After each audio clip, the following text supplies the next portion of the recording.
And live.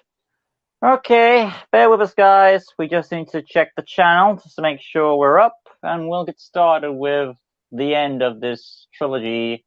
Sadly, this movie exists, which is a sin in its own right. And as Cinema Sin says, this movie exists. That's the biggest sin here. I mean, in a way, we wanted Free to exist for Harry's sake, but not like this. Anyway, we're live. Hey guys, welcome to commentary on Spider-Man 3. Yay! Yay! That's the best Spider-Man movie ever made. Don't you agree? It was the one with great anticipation. I mean, the way 2 ended, I could understand why there would be people seeing it. Little Lukey was like, "Oh, this is the best movie ever, the trilogy," and I'm like, "Lukey, you have no idea. Like 10 years from now, you're going to regret what you're saying." I swear, trailers have the best power because they make awful movies look amazing. Yeah. Well, as always, so if you want to watch this movie with us, which in all honesty, I don't understand why you would, because it's Spider-Man 3. I wouldn't blame you for not watching this commentary with us. Unless you're just solely here. I think the real reason why you're here, let's be honest, is just to see us rant throughout this movie, because that's basically what you're going to get. If you're expecting like a good, honest, yeah, we'll talk awesome how great this movie is. Don't expect that, because this is not going to be the case, right, Bars? Right. And if you think we're gonna praise this movie, you're out of your goddamn mind. Well, I'll praise Sandman. Sandman's the best thing in this movie. And he was written well and portrayed well. Stan Lee's in this movie. I'll praise that. And okay, I'll praise Sandman. Yeah, in my opinion, he actually had the best cameo in this franchise. Have I seen Bloody says? Have I seen the alternate ending Spider-Man 3? No. What? I've never seen this alternate ending. How does the alternate ending go, Bloody? Let us know in the comments, please. I'm interested to know. Do you know about this alternate ending, Faz? I didn't know about that. No, I never heard of it. Maybe it's about Harry living or something. I know there was supposed to be a thing. I've heard this thing like, Venom was actually supposed to somehow be alive. Apparently, and you know how they've kept him alive? He was killed by those loud sounds. Yeah, but apparently there was and a bomb. Yeah, but there was a way to keep Venom alive. You know how? How was it? If you remember, didn't Dr. Kurt Connors was given a sample of the Venom Symbiote? Oh, that's interesting. Yeah, so there was a way to bring Venom back. Luckily, we didn't. Sadly, that didn't happen. But actually, that'd be a good thing because I didn't like this. Hello, Tyrese. Welcome. You're about to witness a rant in the making. Like I said, though. Yeah, go ahead. I know I've told you this before, Lucas, but I might as well tell the chat. So I actually own a collection of the Raimi movies, the Raimi Spider-Man films, including 3. It says it's a collection, but there's only 1 and 2 in there, and 3 is gone. Hooray! Praise! I think that was a good decision. Don't you agree? I mean, the best thing apart from this, the behind the scenes from what I've seen are okay. I do appreciate they give some positive on it, but it doesn't really help. Anyway, though. No. Anyway, though, like I said, the 3 best things to me of this movie are 1, which is Sandman. 2, Stan Lee cameo. But that's, to be fair, saying Stan Lee cameo for this movie is Stan Lee's in every Marvel movie, so. And 3, the Venom theme, because I'm not going to diss Danny Elfman's theme / the Venom theme, because that is awesome. So, anyway, though, apart from that, I really don't know. Oh yeah, I will say when I was a kid, I had toys when this movie came out of a new Goblin and all those figures. So when I was little Lukey, did collect the toys. But yeah. Anyway, though, that's all I've got to say. Bloody says, the alternate ending is a little bit of blue screen, but not a lot.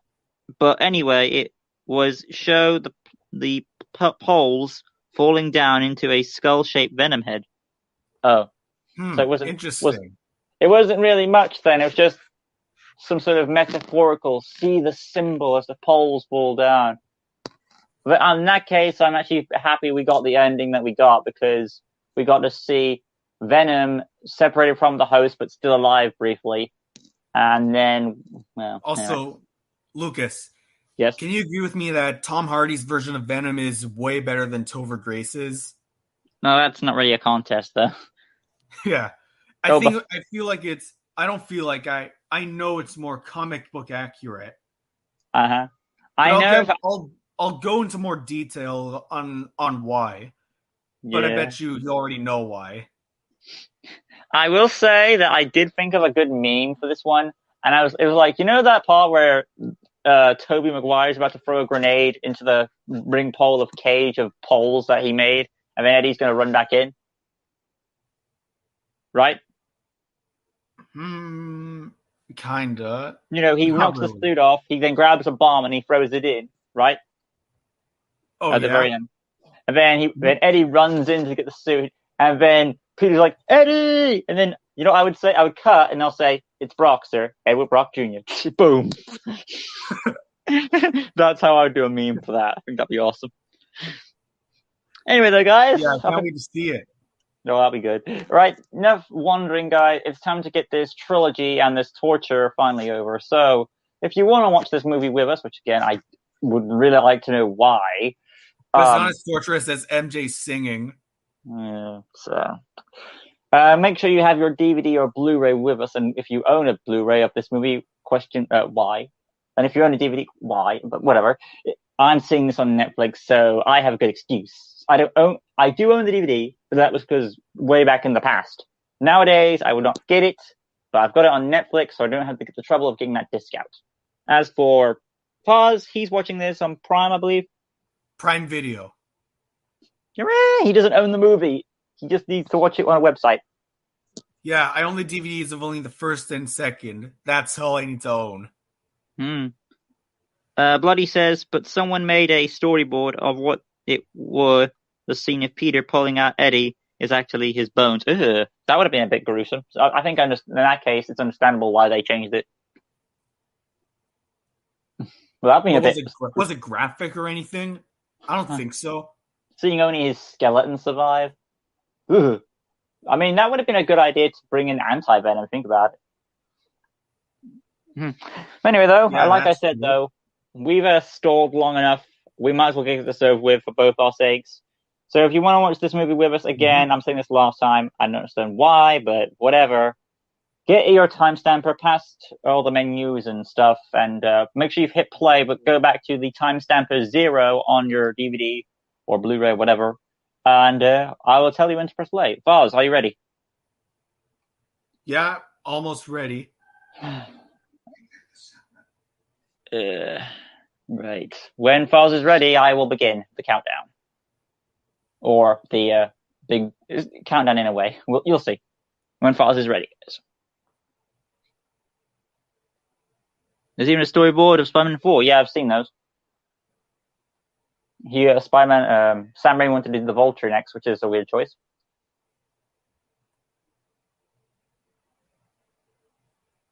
Good boy. Vaz? Yeah. Yeah, he's still there. Now we're just waiting on you, Vaz. Are you ready?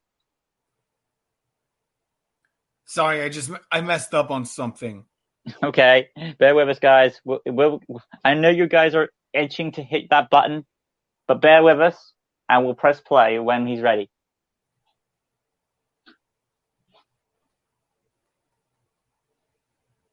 Any minute now. Any second. Yeah, any minute. Just say ready so I can get this movie started, so we can end it. I just want to press the play button so I can get to the end of the movie and stop.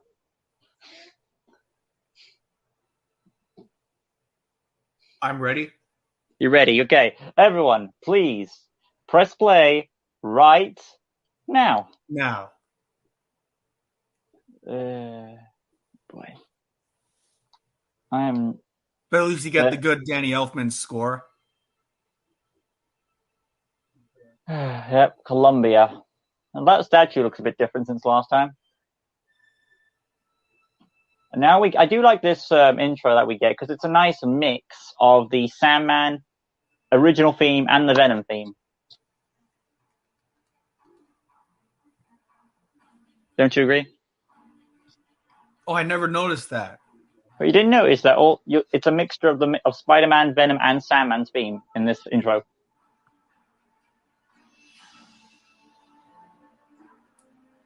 Anyway, though, I should mention, though, you may not notice that they actually changed the composers. This is Christopher Young who does the score, not Danny Elfman.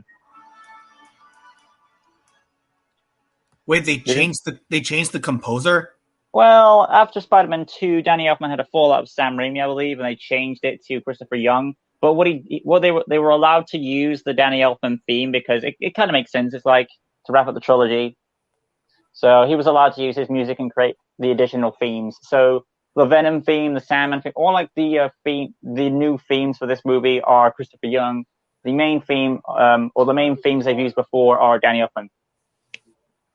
Could you pause for a second? Okay, where are you at? 112. 132. I'm a bit ahead of you. So do you want me to go back a bit, or shall you catch up? What do you want me to do? I think you should go back a bit. Okay. I'm at 112, right? Yeah. Okay, I'm at 1 minute. Should be fine. Where Beta Parker helps Mary Jane with her lunch. Oh no, I don't want to. The fact this movie is starting Beta is Parker. 2, 3, 4, 5. I'm just trying to keep up with this. 7, 8, 9, 10, 11, 12, right? Yeah, 12. All right, when you're ready. Now. That face she just pulled on that tray. Anyway, Topher Grace is in this movie as Edward Rock Jr. Oh my god, the worst character in this trilogy. Well, Dennis. aside from MJ. Bryce Dallas Howard, Ron Howard's hot daughter. And if you don't know who Ron Howard is, he's the director of the Grinch movie, 2000. Yeah, he is. He has a hot daughter. Let me look her up. Bryce Dallas Howard, you didn't know it? Jurassic World? Claire? Doesn't ring any bells? Oh yeah. Now I recognize the actress. I just didn't know her name. Bryce Dallas Howard, the daughter of Ron Howard, is the actress who plays Claire in Jurassic World, which is surprisingly. I gotta say, I don't disagree with you. It's just weird. Oh, Sandman theme. The best part. And scored by Christopher Young. There it is. It's right there. You didn't see the entire time. But they did mention Manny Edu. Sorry if I pronounced your name wrong. Manny Edu asks, "Do you like Bully Maguire in this movie?" Yes, I do. Do you? But the whole point of him, he's supposed to be a meme nowadays. Do you call him Bully Maguire or Emo Peter? What do you prefer to call him? Bully Maguire. Yeah. I call Peter Parker Beta Parker. I do appreciate that we do get all these images from the past movies. And when I first watched this, I'm like, oh my god, all this happened in Spider-Man 2 and I missed it? What? It just ticked me off. You can imagine how little Lukey was pissed off. And probably were you also like, oh, Dr. Octopus was in the last movie? Well, I knew that, because obviously it's in the trailer. Oh, and here we go. This is where Spider-Man becomes cocky, basically. Yeah, but I think that was an effect of the black suit. Well, I think it's because he finally got his woman. No, I take that back. It is because he got his woman, because he's cocky even before he gets the black suit. See, he's already all happy and people really like me. I don't like it. I really don't like the way he said it as well. People I don't even really like me. Do they like you or do they like Spider-Man? Ask yourself that. And then the Goblin does the Predator face. Yes, I do really like you. He's still getting bullied at school, which I appreciate. So much for people liking you.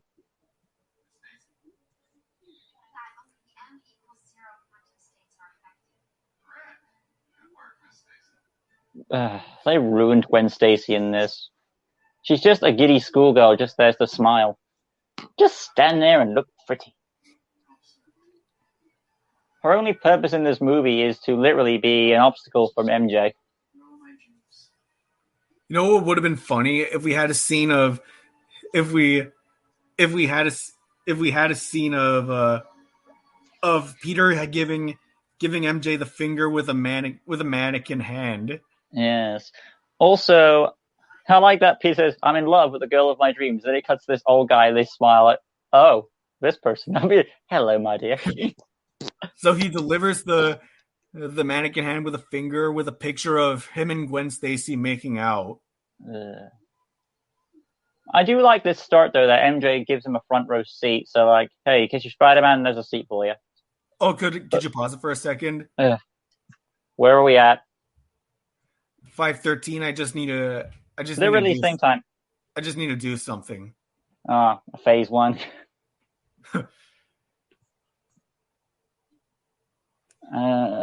Great, more stalling. Now you can unpause it. I will say this. This is probably Kristen Dunst's best performance throughout the movie, this whole song sequence, which is weird because she's going to get bad reviews about this, and I'm like, this is her best theater work that she's done. Don't you agree? It's better than that play she was in. Exactly. If they're trying to make that this performance was bad, but it doesn't even look bad. And she especially doesn't look bad herself, eh? Some people have said, "Oh, this is audio tuned, or it's not Kristen Dunst's performance," and others say it is Kristen Dunst singing. If it is Kristen Dunst singing, then she's got a good voice. And if she was this good singing, why did she do it before?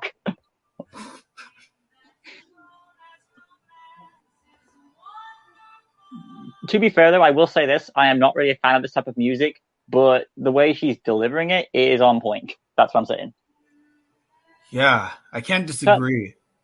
Cut to our plot. Harry Osborn's getting his Predator face from his dad. This is another thing. I'm not sure how much time has passed between 2 and 3, but they haven't even talked at all, bear that in mind, about the Goblin at all. You idiots. I mean, after you deal with Ock, shouldn't your first priority to be go and talk to Harry? Because he's so happy about his life, he forgot about Harry. Mm-hmm. Huh.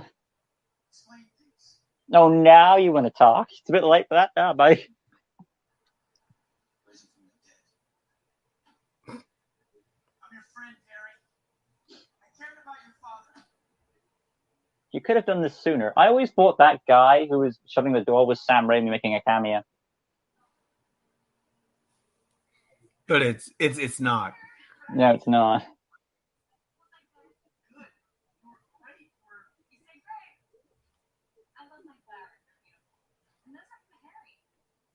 It's a metaphor. What's we?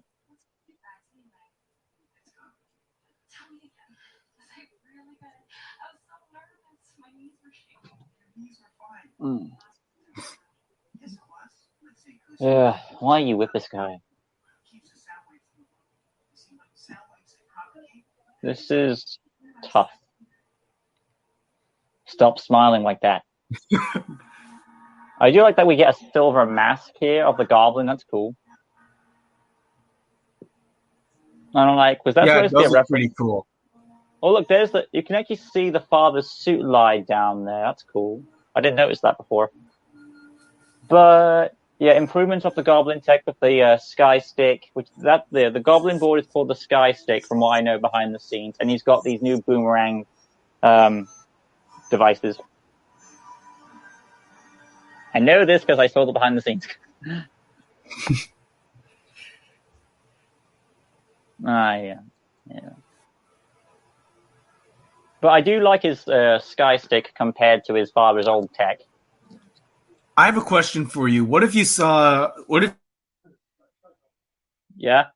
these two in a web from when you look up at a tree?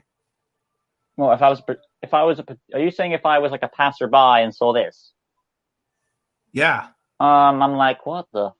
I'll be like, no, first priority is like, make a secret phone call to J. Jonah Jameson. Excuse me? Um, take a look at this. You know what would have been funny? If it was J.J. Jameson writing the bad review of MJ's performance because of what happened with his son. That, this dialogue. MJ still needs to be told that, do you love me? I love you. I always have. Oh, did you hear? Ooh. Did you hear what I said? Yeah, I heard. But I'm just like, why does MJ still need to be told that he loves you? He saved you last movie. Why do you still need to be told that? MJ is just obsessive, I think. Well, that's how it goes, isn't it? Now the symbiote has landed. I'm not looking forward to this. Literally, To the be bat. fair, the effect looks pretty cool. Yes, the effects of the symbiote do look great.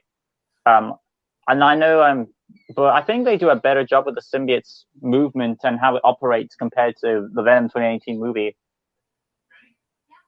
So I'm not going to fully trash this movie because there are some good elements.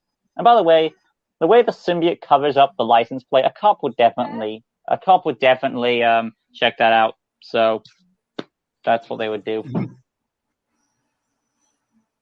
Trust me, that's the only nice thing I'll say about this Venom, or anything that has to do with it. And now we cut to Flint Marko, which I am one of the better performances of this trilogy. I'm just sad of what they do with him because it's the right cast. He's a good Spider-Man villain. I know that Tobey Maguire and Sam Raimi wanted him in this because they both like the character. But what ruins it is that they just use him as a retcon to Doc Ock's, sympathetic villain formula, and two, the whole bring back the Uncle Ben's killer, but make it this guy, and just feels forced. Hi, Donick. You good? Faz? Yeah. Yeah, you're still there. I was wondering where your commentary went. Well, I mean, He's got nothing to say right now. I guess. He's I got guess nothing. they were forcing it. They were forcing Sandman into the story. You know. So at least we get, but we get with to him see being the actual killer of Uncle Ben. But we got to see his shirt. By the way, question. So obviously his wife, I'm guessing, knows that Flint Marko is in prison and broke out, and you left the window unlocked in your daughter's room? Question? But hey, you had to move the plot along somehow. I mean, if you realize that this guy was out of jail and you know he's going to come and see Penny, you're probably going to shut the window as priority number one, right? Right. But do you do that? Hell no. Thomas Hayden Church, I feel like he really looks like Sandman from the comics. Don't you agree? No, she's got I didn't notice this before, but Penny has a crutch, by the way. I always didn't know that. She's that Don't sick. you agree with me that Thomas Hayden Church looks like the Sandman from the comics? Yep, that's why he's perfectly cast. You know what I saw a picture of? What? I saw a Photoshop picture of John Cena as Sandman. No, wasn't that a wrestler? I know that Sandman was also a wrestler in something. Came to mind. How do you think he'd do in the role? Now it all depends on how old Sandman's supposed to be in the comics, but I think he'd do a good job. But I think he'd only do it for a paycheck because whenever John Cena nowadays is more like, well, Dwayne Johnson's successful because of this wrestling going to star fame. I might follow his career just to get some more bucks. I don't like the fact that in the DCEU, I believe The Rock is playing Black Adam. Oh, Oh You're yes, he is. familiar with that, are Yeah, you? yeah, I'm looking forward to that because it's great to see finally we get Dwayne Johnson playing a bad guy for change. He seems like he'd be good. I'm looking forward to it. Oh, great! You're going to propose to this woman. Well, she was literally going to get married to one guy. Let's get married to this dweepy waste of skin. No offense on Peter Parker, but you can't. This version is not the best. And now Beta Parker, as I like to call him, has a stupid proposal story of his own with MJ. I like this dialogue here. A man has to be understanding and put his wife before himself. Can you do that, Peter? We'll get to No. now. He put Spider-Man before MJ. I mean, literally throughout this movie, even before he gets to the Venom, so he's like, people are talking about Spider-Man. I've become something of an icon, Stop talking, please. You're not putting your wife before yourself. If MJ were to ask Peter, how could you betray me? Well, I'm Spider-Man. People really like me. I don't understand. All because he got the woman. That's where all this cockiness is coming from, but I don't like it. I was expecting a bit more of them on equal terms with each other, and then they're the opposite.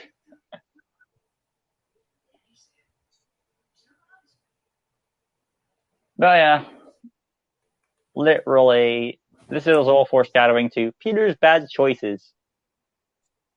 And I don't like the fact that Aunt May gives Peter Uncle Ben's Aunt May's wedding ring because, like, why? I get it, he's your nephew, but at the same time, this version is not worthy of that. Wouldn't you want to keep something from your dead loved one? Good point. But I guess she figured, well, it's safe with him. He's not going to lose it. Well, to cut to the next scene, well, that'll be retcon. Because keep that in mind, what I just said about him not losing that ring. Just keep that in mind. Yeah, give her this to throw in the drink. It's like Gollum from Lord of the Rings. Take it.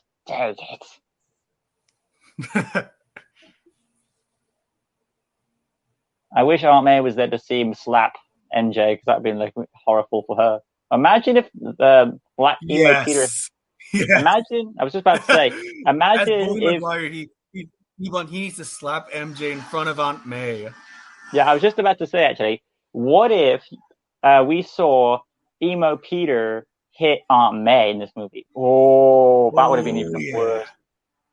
I could see why it wouldn't have happened because she's an old woman, but still. Anyway, though, guys, we're talking through the fight sequence between Harry and Peter now. Oh, you just missed the scream. Yeah, I saw it. He screamed. Why does he scream like that? I do like this suit. What do you think of this suit? Might as well talk about it. Whose suit? Harry's? Well, it's pretty obviously. I mean, why are we going to talk about Peter's suit for? It's just an average suit. This is the new Goblin suit. I mean, we need to give our feedback to it. So, I think it's It's not bad. But you can tell it's just built for a toy. It's like something you would see in a toy store. It kind of reminds me of the Spider-Man Homecoming version of Vulture. Really? I don't really see it. It's more of a... No, it's like the mask. That's what I'm referring to. What, you got a snowboard mask? And a snowboard type suit? And a snowboard type glider? What's with the whole snowboard motif? No, it's just the mask, kind of. Yeah. There is a tint of green to hint the Green Goblin, but it's basically some advanced tech without looking intimidating. Oh, there was a nice face there from Peter. And then that's got to hurt. Ow, ow, ow. Drag through those buildings. I bet he gets flung. And plus, I like how Peter's just casually using his powers as if it won't give away he's Spider-Man. Told you he'd lose the ring. Yes. And Aunt May will be like, Peter, how could you? He's your uncle. You betrayed him. Oh yeah, this thing I want you to keep in mind for way later on in the movie. The glider right here, we can see, has the ability to go back to its master. Okay?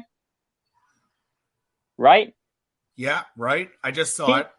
Keep in mind that throughout this movie. That will be a plot point later. That's actually a pretty cool detail. It is, but you'll understand why I brought that up. But this is clearly an advanced glider because it can switch around. It can do way more stuff compared to the original one. It would be funny if Aunt May found out that he lost the ring and slapped Peter. Well, he got the ring back. We talked over it, but he got the ring back somehow. Yeah, He should not. But if he lost the ring, it would be funny if Aunt May slapped him. Now for this sword he has too, which in the original movie they were going to give the original Goblin a sword and they didn't. So I guess this is their way to sort of push it in there.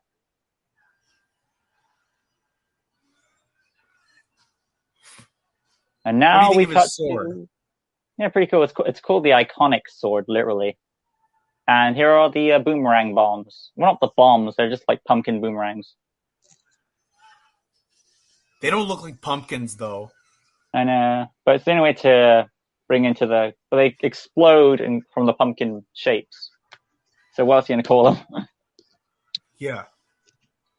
Ow! Ow! Ow! That's gotta hurt. I think they were just trying to make it look cooler, you know. That glider, damn.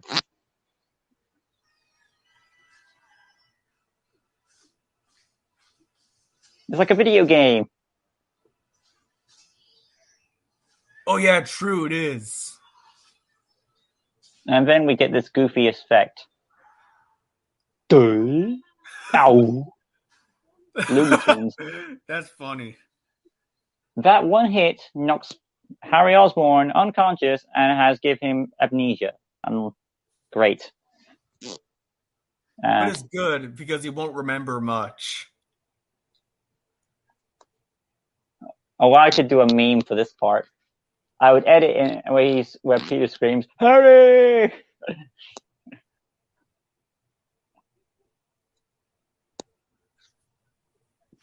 I'm wondering, like, if he was the Doctor and he has to take that suit off, right? I would assume to bring him to the hospital. Yeah. Otherwise, they're going to be asking questions. So that means he brought a naked body to the hospital. You know what I'm talking about? Yeah. Why does Peter always take suits off the Goblin before taking them to where they need to be?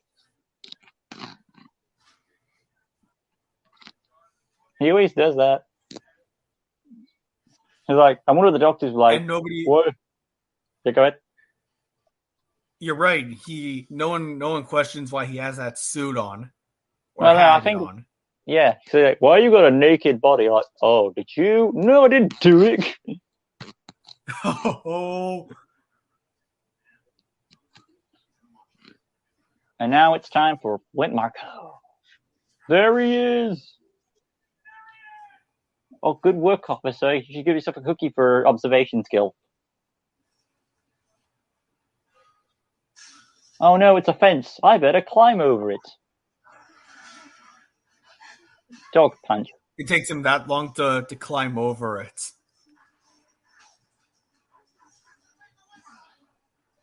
And he fell over and died. And then we have this weird thing with these stupid scientists. There's a change in the silicon mass. Oh, it's probably a bird. Sure.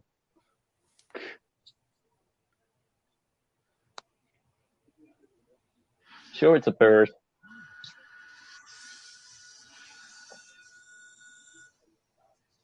I love how there's casually what's it called? Yeah. I like how there's casually just an experimentation lab there. Of course there was. We need to have Sandman in this movie somehow. True. But it's funny how the coincidences the coincidences are funny. This machine makes no sense either, because if the whole point of this machine is that it turns all his molecules to sand, why isn't the locket also sand. That he has, but okay. Nice effects there. All little sand grains. How does the sand get in his body, though?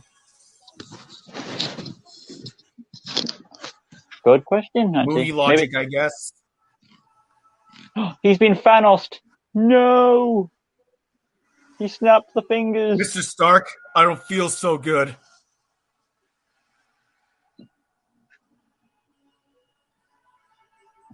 I'm surprised. Well, Lucas, I guess he didn't feel so good, eh? No. I'm surprised the cops don't say, hey, there was a guy who went into your facility.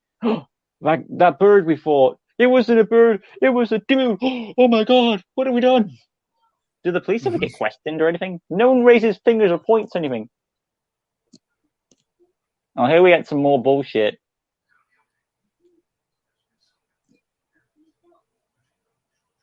I mean, I guess that's good because of the events that happened recently. Harry has amnesia. The thing I don't like about this is Peter should be honest and tell him the truth. Instead, he does what I think is very evil and think, oh, this solves my problems. I will have to say anything. You don't do that. You say something. He doesn't tell him the truth. He just keeps things. This amnesia will solve all my problems. We're friends. You know what I'm saying? I know what you're saying. Another weird thing is, do you ever feel like when you first watch this, if you came in and saw his performance like this, wouldn't you be thinking, is he faking it? You know what I'm saying? Is who faking it? Because sometimes it looks like Harry, the way he's delivering the dialogue, it looks like he's faking it, the amnesia. You know what I'm saying? Maybe he's faking it. Yeah.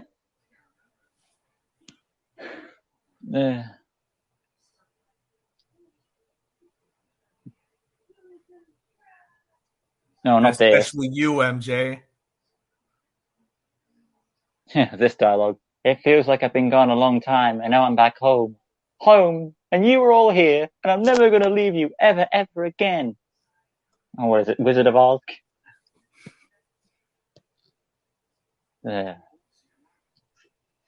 Don't smile like that, Peter. You know what you did. More cheesy dialogue coming up right now. You have lovely friends. Let's hear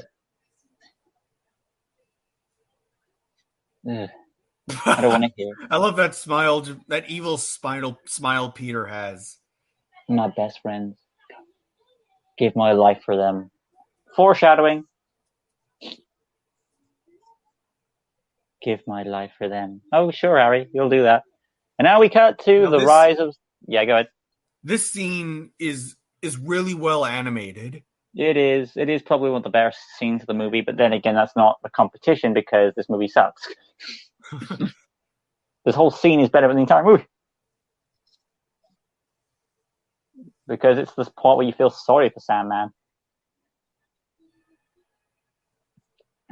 Actually, I think Sandman was going to be the full villain. This is from Bloody. And Harry was going to be the villain helping him. No, it makes sense. Venom, because again, Sam Raimi didn't want to do Venom. You can probably tell that some things were added in at the last minute.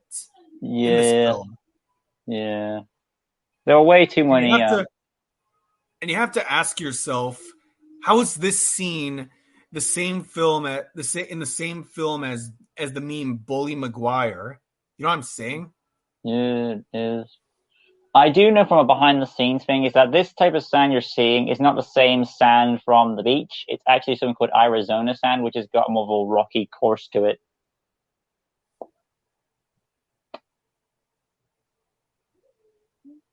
And somehow that locket will survive. Yep. It was true what you said about this movie originally primarily involving the Sandman.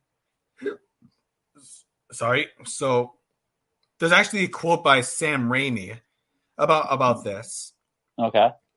it says, I had worked on the story with my brother Ivan, and primarily it was a story that featured the Sandman. Mm. I do like that sad part where he tries to grab the lock and his hand just scrapes the sand. Oh. But when we were done, Avi Arad, my partner, and the former president of Marvel at the time said to me, Sam, you're not paying attention to what the fans, you're not paying attention to the fans enough. You need to think about them. You've made 2 movies now with your favorite villains, and now you're about to make another one with your favorite villains. And then he says, the fans love Venom. He's the fan favorite. The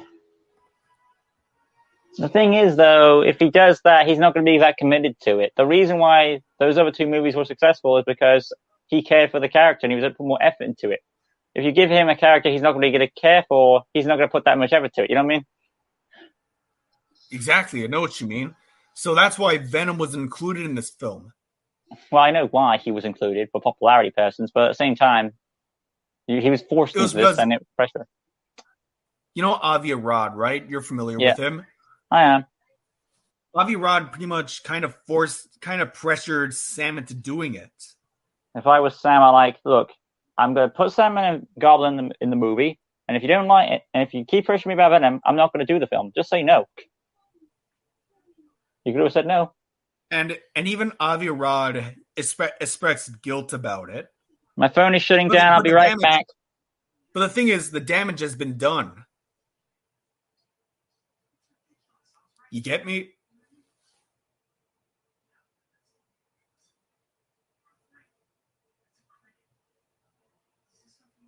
The critics are right, MJ. You're trash.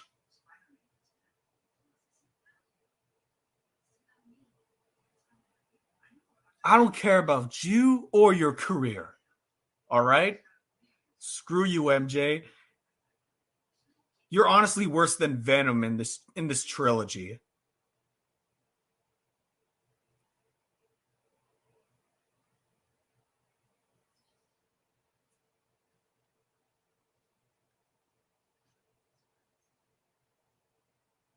And now, MJ, you said to Peter, try to understand how I feel. But you didn't seem to care how John felt when you left the wedding at the last minute.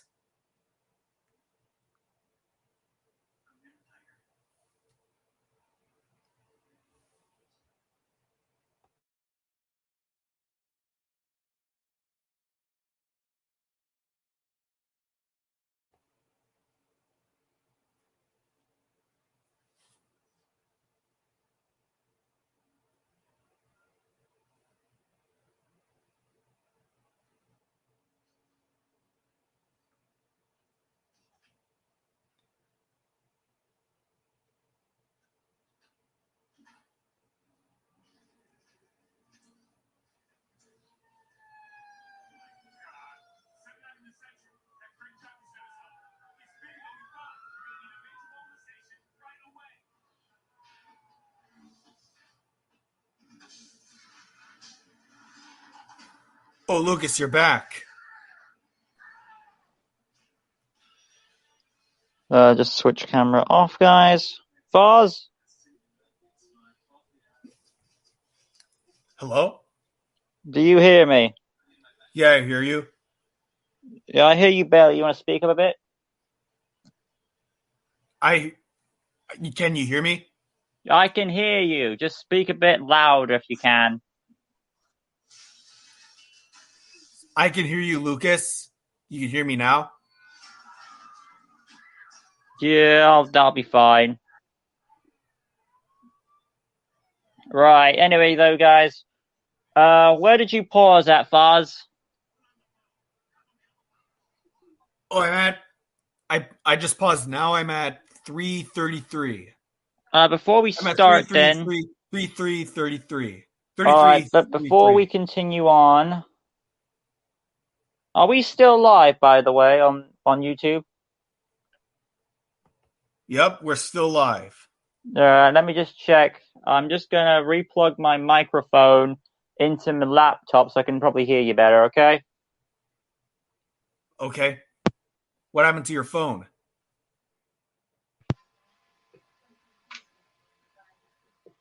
All's good? What happened to your What happened to your phone? How's that? Oh, I can hear you better now. What happened to your phone? I tried to tell you my last thing I was going to say to you, but you didn't hear it. Was my phone was going to shut down. I was trying to warn you. Oh, I didn't hear it. I was trying to tell you, but you'll when you rewatch this stream, you'll hear it. What I said probably. Anyway, though, guys, just tell me where you're at on the timer. Faz. So me, I'm at 33.33. Yeah, just so you guys are aware of where we're at. So 33, 33. I'm at 31, so I just need to catch up with you guys. You're probably a bit ahead of me. So Peter Parker's just walked in, bitching, and MJ's walked in bitching. So I threw some shade at MJ when you were gone. What did I miss about the shade? So what I said was I said it's a when she said it's a critic, Peter, and I said the critic's right. So MJ said to Peter, what about my feelings? And then I'm like, well, you didn't care about John's feelings when you left to their wedding at the last minute. But you will later. You will later. She'll think about John throughout this through this movie. Are you serious? Huh? Are you serious? About what? She's gonna think about John? Oh yeah, there's a moment in this movie where she does think about John, and I'll let you know when it comes up. No. I mean, I've seen this movie 2 years ago, I think. I don't remember. I remember a few things, but not that. Are you serious? Yes. It's not like she says it. That makes me so mad, man. She doesn't say it, but you can tell what she's thinking by the look on her face. You know what I mean? I get what you mean, but oh my god, that makes me so angry. Anyway, so 33, 33, you said, correct? Yeah, that's correct. All right, so I'm also just, you also didn't mention the Venom Symbiote, by the way. I was in that little scene. So that means you're on the crane sequence now, because I'm coming up to that. Yeah. And Gwen Stacy's just got her picture taken. 30, and Captain Stacy, got it. When you're ready, 3, 2, 1, go. And then, of course, we've got the crane sequence, which I don't give a shit. Because, are you familiar with the Uncharted franchise? The what franchise? The Uncharted franchise. It's a game series. I've heard the name. Don't know what it's about. So you've never heard of a character called Nathan Drake? No. It wouldn't matter. Oh, Eddie Brock's here. It wouldn't matter if I said anything about it though. But there's Eddie Brock Jr. Oh God, hell with this. Who are you? Imagine if that cop took a picture of her skirt.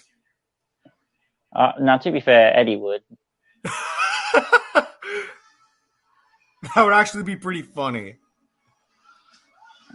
Somehow Gwen survives this. Man, I would love for MJ to fall off that. I mean, that would have been a... By the way, Captain Stacy was like, when he sees his daughters up there, he's very calm about the situation. Like, what's she doing up there? Shouldn't you be screaming for your life, her life? My daughter's in danger. Very calm about it. I could always get another one. Insert song. I believe I can fly. I believe I can touch the sky. I think about it every night and day. Oh, and here's my spider daddy. Now we've got those eyes. Those horrible yellow eyes. You know what I mean? Yeah. Even though they're green, but What are you talking about?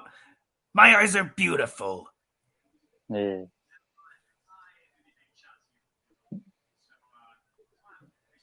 It's as beautiful as your dearie little girl.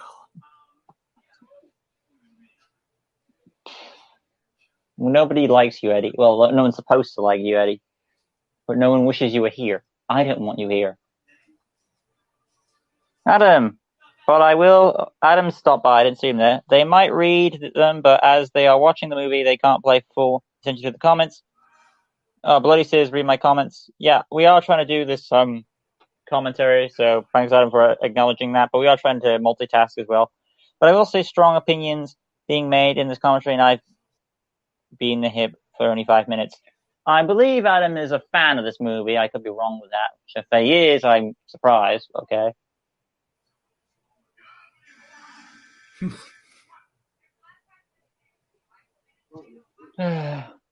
Something must be wrong with Jameson if he has all. Yep. He seriously has an anger scale. Well, I'm just saying something must be wrong with him. He's got all those pills. I mean, he's got like 1, 2, 3, about 10 jars. Imagine angry grandpa and JJ Jameson arguing. Well, grandpa would throw. Jameson would just yell.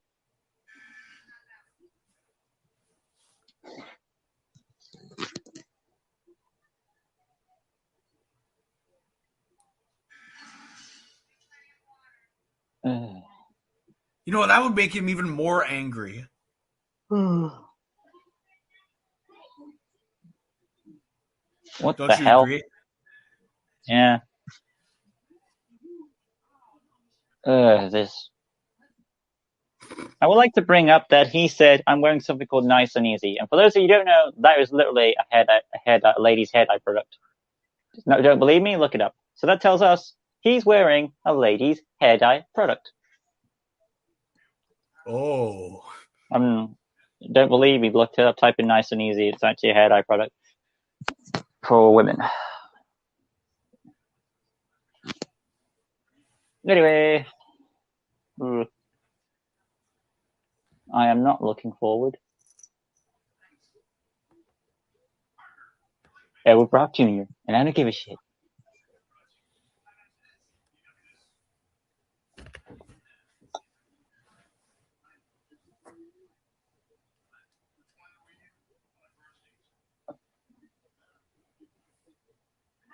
$50. In the last movie, the first movie, Peter got charged $300 for his photos. But he only gets 50.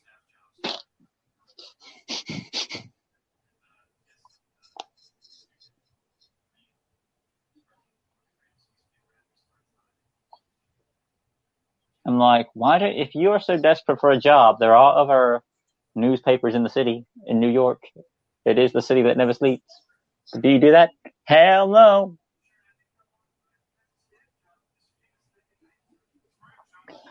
It's nowhere near my favorite Spider-Man movie, says Adam, but I still kind of like the movie as some moments are funny, and I kind of like that scene with Bully McGuire walking down oh, good God.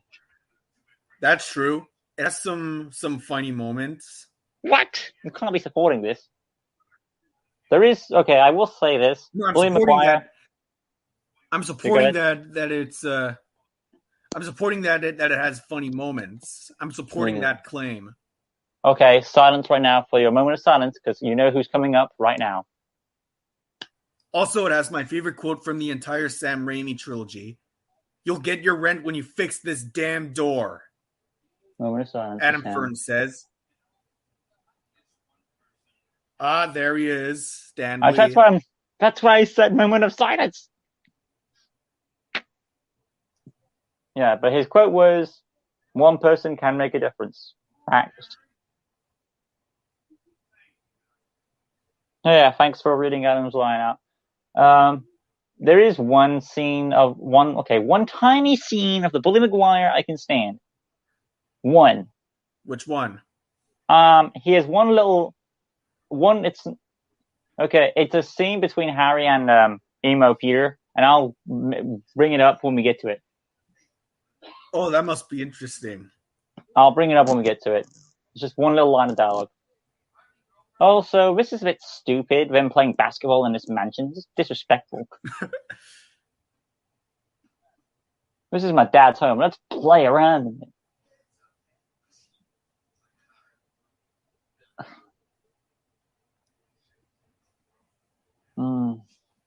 I'm surprised Harry doesn't have any more friends, considering how rich he is. Also, Peter's an idiot because he lets on that he lets on to his friend that he has superpowers now. And he doesn't tell him. Mm-hmm.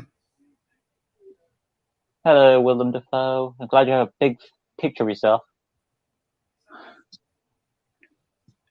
I wouldn't be surprised if Willem Dafoe took that picture home after the movie.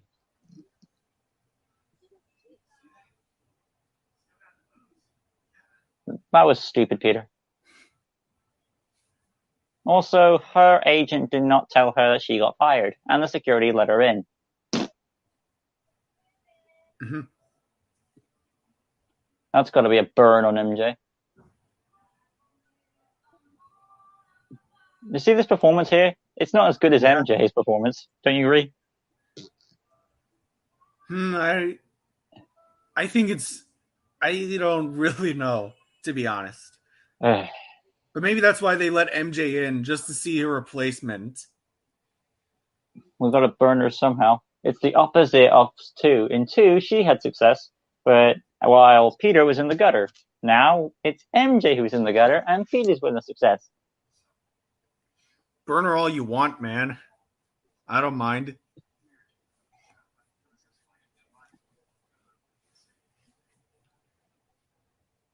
And she's like, nah, just walk out of here. Walk of shame.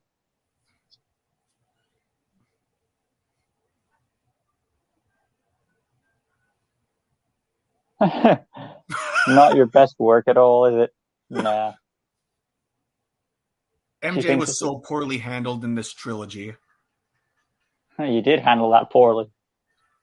Even the applause is for Spider-Man. Screw you, MJ. She thought it was for her. The look on your face. Get wrecked, man. Oh no. The parade's coming up, and we all know what that means. We'll meet again, Spider-Man. I wish it was the Goblin, but sadly, it's how long has it been since you've seen this movie? 3 years or 2. So not as long as 1 and 2 then. Or maybe he could say, "We'll meet again, my dear." This is a weird thing for Eddie. He's like, oh, because we had 1 cup of coffee, we're an item. That's his reasoning. Hello, Valeria. Or is it Valeria? It has to be Valeria. I'm probably going to butcher that name. Vazev.tech. Okay. What does that mean? Good question. What does it mean? An interesting mystery indeed. By the way, we also know what's going to happen later, obviously, in a few minutes. So he wanted MJ to... He's going to tell MJ where to look. Wink. Foreshadowing. In this scene. I mean, you know what happens in this scene. So. Yeah. It's the first Sandman fight, right? No. Well, that happens after a certain other scene involving Gwen Stacy. If I don't make it so subtle, Adam's going to just bluntly say what it is. If he's still here, that is. Also, this is another weird thing. So Sandman goes into this truck right here, and it's either A, full of sand, or B, all that sand is him. What do you think it is? All that sand is him. So why is there a big empty truck in the middle of the street for? Or he's hiding in it. Because that tells me, in that case, Sandman can control as much of the sand as he wants. Which, in a deleted scene, it is revealed that he can control more sand. Because he goes to see his daughter, believe it or not, at a playground, and he secretly builds a sandcastle for her, and you hear the sad theme. Well, I mean, correct me if I'm wrong, but I think Sandman can control the size of his sand abilities. Yeah. All right, Adam's got to go. Thanks for stopping by, Adam.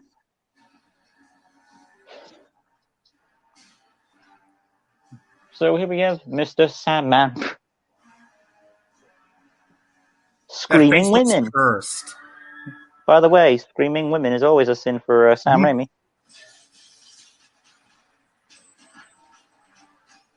I'm in this movie. Guns are not going to work, you goofs. Well, it's America. Priority number one in America is to shoot. True. Very true. I wouldn't know. I'm not American. I'm just assuming.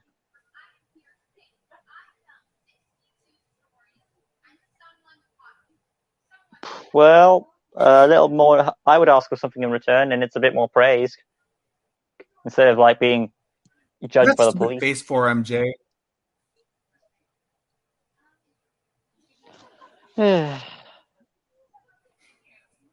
Bump on the head, and I'm free as a bird. Oh my god! Stop! But this cringy I hate dialogue. this so much, man. It's gonna get worse. I know.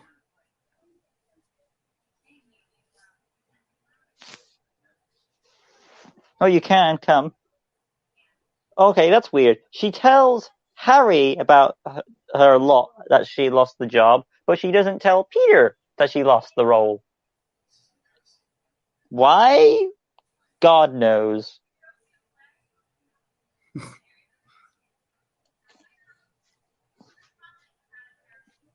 Peter could never do something like that for me. I want more from Peter than that. Peter doesn't care about my feelings, even though I know he's Spider-Man and he's busy a lot.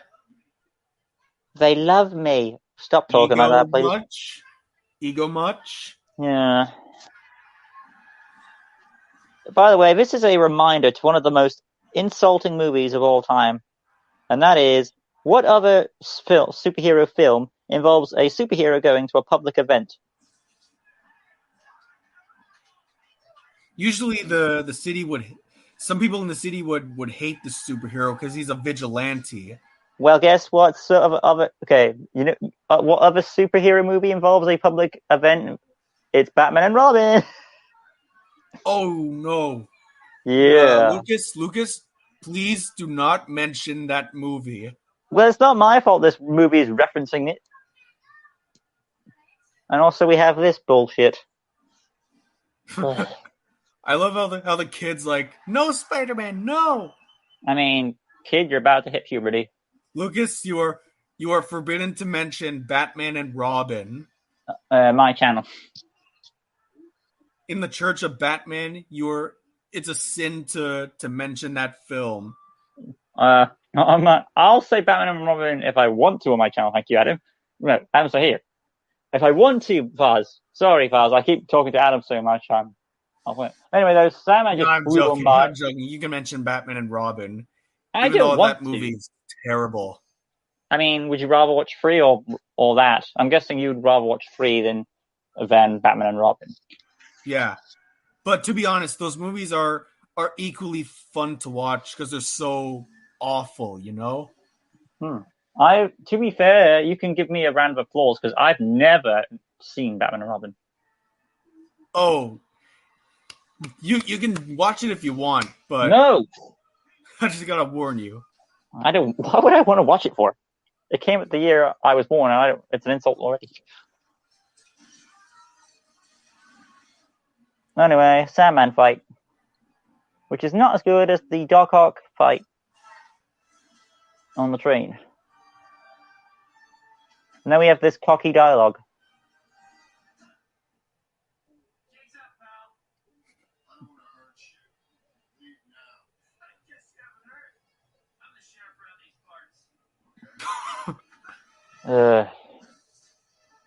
Fist enlargement. I do like how he's surfaced on the door. That's pretty cool.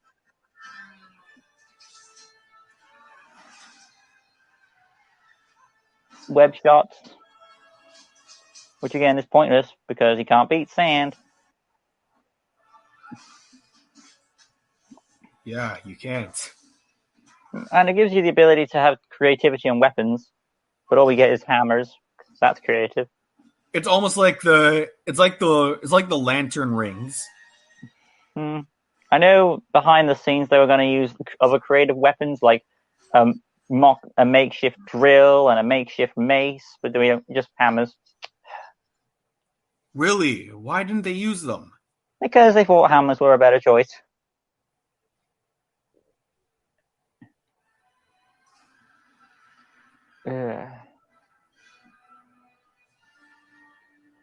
And then somehow he gets all that sand in his booty and his mask. How though? Well, let's see. Science, my friend. Science. Or in the case of Venom, in space. Or the pressure from Avia Rod. That's where Venom comes from. Hold up, pause real quick. I want to check something. I've been told if I go back a few seconds, I want to check something. I'll tell you what timer it is. Just pause, and I'll tell you where. I want to check something. Where is it? When I'm at the scene, I'll pause. Because we just talked through it, I want to pause it, though. It is right about... Got it. 51:51 on the timer.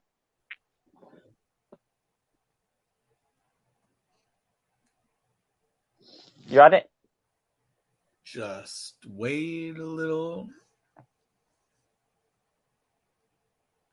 I'm getting to it. 51:51. Yeah. Pause. You got it? Mm-hmm. 3, 2, 1. So, Restaurant Constellation is the name of the restaurant. Wow, ironic. That's the name of the restaurant where this argument's going to take place.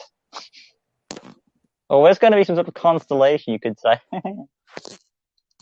Well, that's going to be dark when you're about to see this photo. I mean, you would, MJ, I'm sorry, but you would... Constellation? What kind of name is that? I have no idea.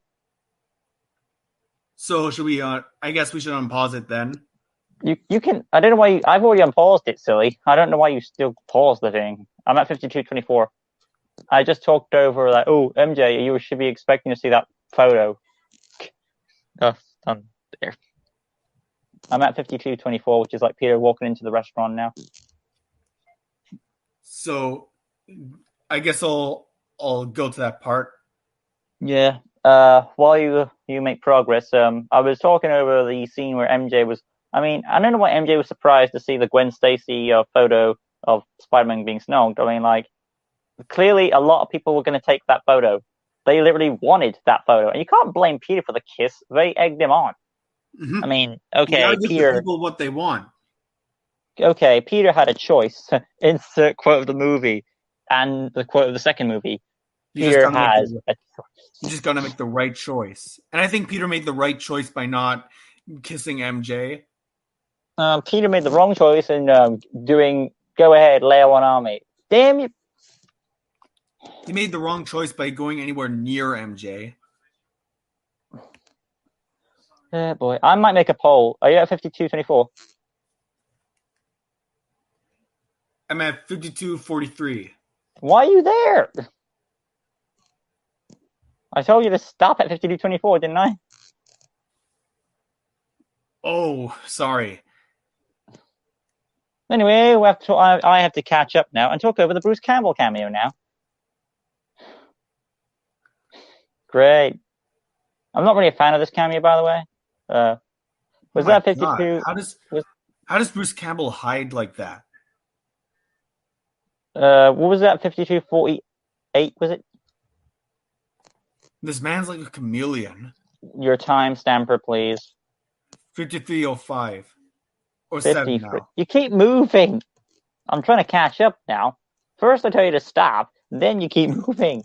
We're at, I think, I'm just trying to tell you. 55. No, finally. Jesus, sorry guys. So now I At least paused. you can keep going now.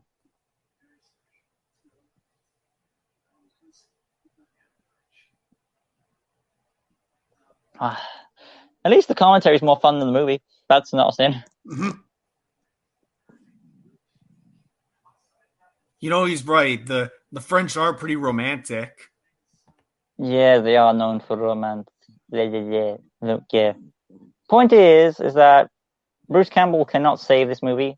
I'm sorry, Bruce, this is your worst cameo of the three.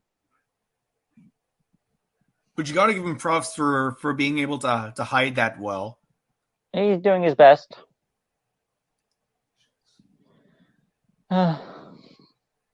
This movie was doomed and Bruce Campbell can't save it. It is sad, though, that this is Bruce Campbell's biggest... Would you say this is the biggest Bruce Campbell of the three roles compared to the wrestling announcer and the usher in the second one? Yeah. Look at this dialogue. Oh, don't cry. What are you... No. What was that?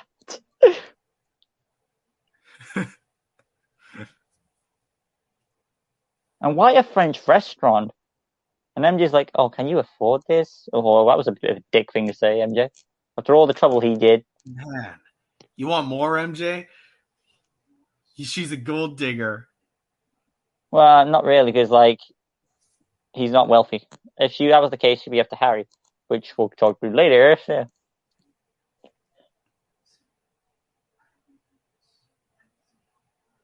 This scene.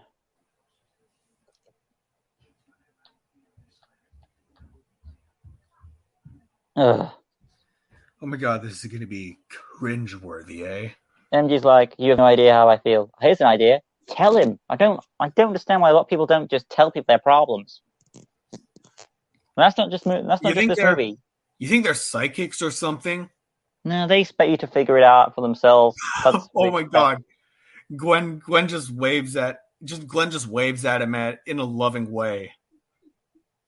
I don't really see it as loving, more like she's just a giddy schoolgirl who wants happiness in everyone. Poor Bruce Campbell. Oh, no.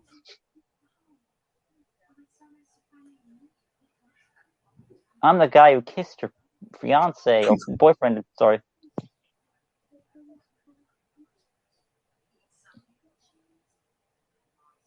It would have been interesting to see the actual lizard in this trilogy. Well, if there was a fourth movie. Well, that wouldn't have happened. Apparently, what was supposed to happen was Vulture and Lizard next movie. Vulture would have been interesting as well. Where Ben Kingsley would have been the Vulture, from what I heard. He would have been better than the Mandarin. How do you think Michael Keaton did? Oh, yes. And who else gets kissed? Yeah. And there's Gwen praising, I got kissed by Spider-Man. I'm like, no, I don't want the drink. Okay, no, we don't want it.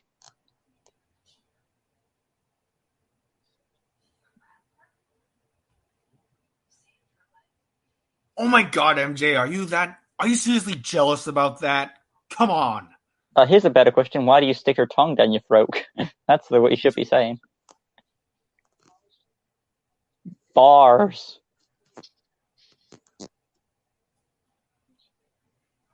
Douche.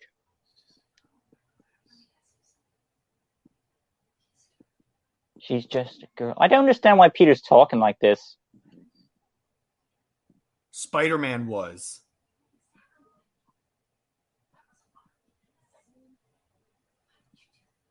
It still was his choice, though. Why does he say that? Why does he say, what does he mean? He knew what he was doing, and he's not being possessed by the symbiote, so why is he crazy? He knew what he was doing. I don't understand Peter's defense. In Peter's defense, he was in the moment. You know what I'm saying? If you say that, wanted to see it happen. Yet he had a choice, and he chose the wrong option. I mean, But you get my defense, right? yeah, I get it, but we can all agree, despite how much we don't like MJ, we can agree why she should walk away. Absolutely. But it was like, yeah, Peter had a choice. He had a choice, and the public would have seen him in a bad light if he refused the kiss. Also, MJ's not off the hook here either. She didn't tell him that it was the part. But I would say that's less damaging compared to the kiss thing. So this point goes on the love relationship. This point goes to MJ for the win. What will the next conflict be? Find out in later rounds. Oh god. Oh wow. Peter feels like we should talk this out, and I'm like, hey, Peter, give her some space, please. Oh, and here's another phone scene. Just give the lady some space.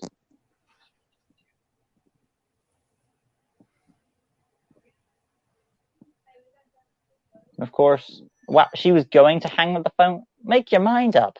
You want to talk, then you do, but you don't. Pick up the phone. And now we cut to the Uncle Ben retcon. This is the plot line the movie should have really focused on. I mean, I would have dropped the Uncle Ben plot because you didn't need to bring this back. Because it makes fans mad. I mean, I can't blame them. How many times do we need to hear about Uncle Ben? I don't know if Sandman was originally intended to be Uncle Ben's killer, because remember, the whole point of this movie is that he's Uncle Ben's killer just to give Peter a rage factor for the Venom Symbiote. So my theory is that Sandman was originally meant to be like a crook, and it had nothing to do with Uncle Ben at all. That's what I think. So in a way, it kind of ruined his Sandman character. That's what I'm assuming. This scene. Bear in mind what we're seeing is not... It's just what he believes happened.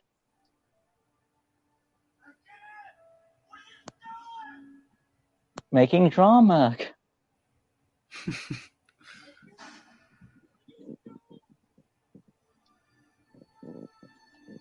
Why couldn't you have just taken the car? Because America. This is a gun. America. But you had the car, and Uncle Ben was not going to get up. You could have just went back. You could have just went in. To quote what's that guy from the movie? There has to be drama. To quote Michael Caine from The Dark Knight, some men just want to watch the world burn. Yeah, why wasn't he told? Good knows. Cut. And now we have it's not emo Peter, more like grumpy Peter.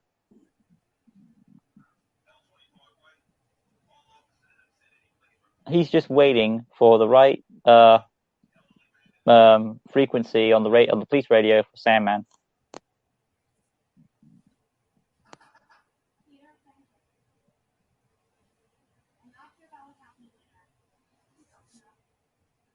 This is the FBI. Open up. Even though that door is broken and doesn't work well. Mr. Ditkovich really needs to fix that damn door, doesn't he? I'm surprised he showed up about the restaurant after all that. But I guess it kind of makes sense. Phone shutting down again.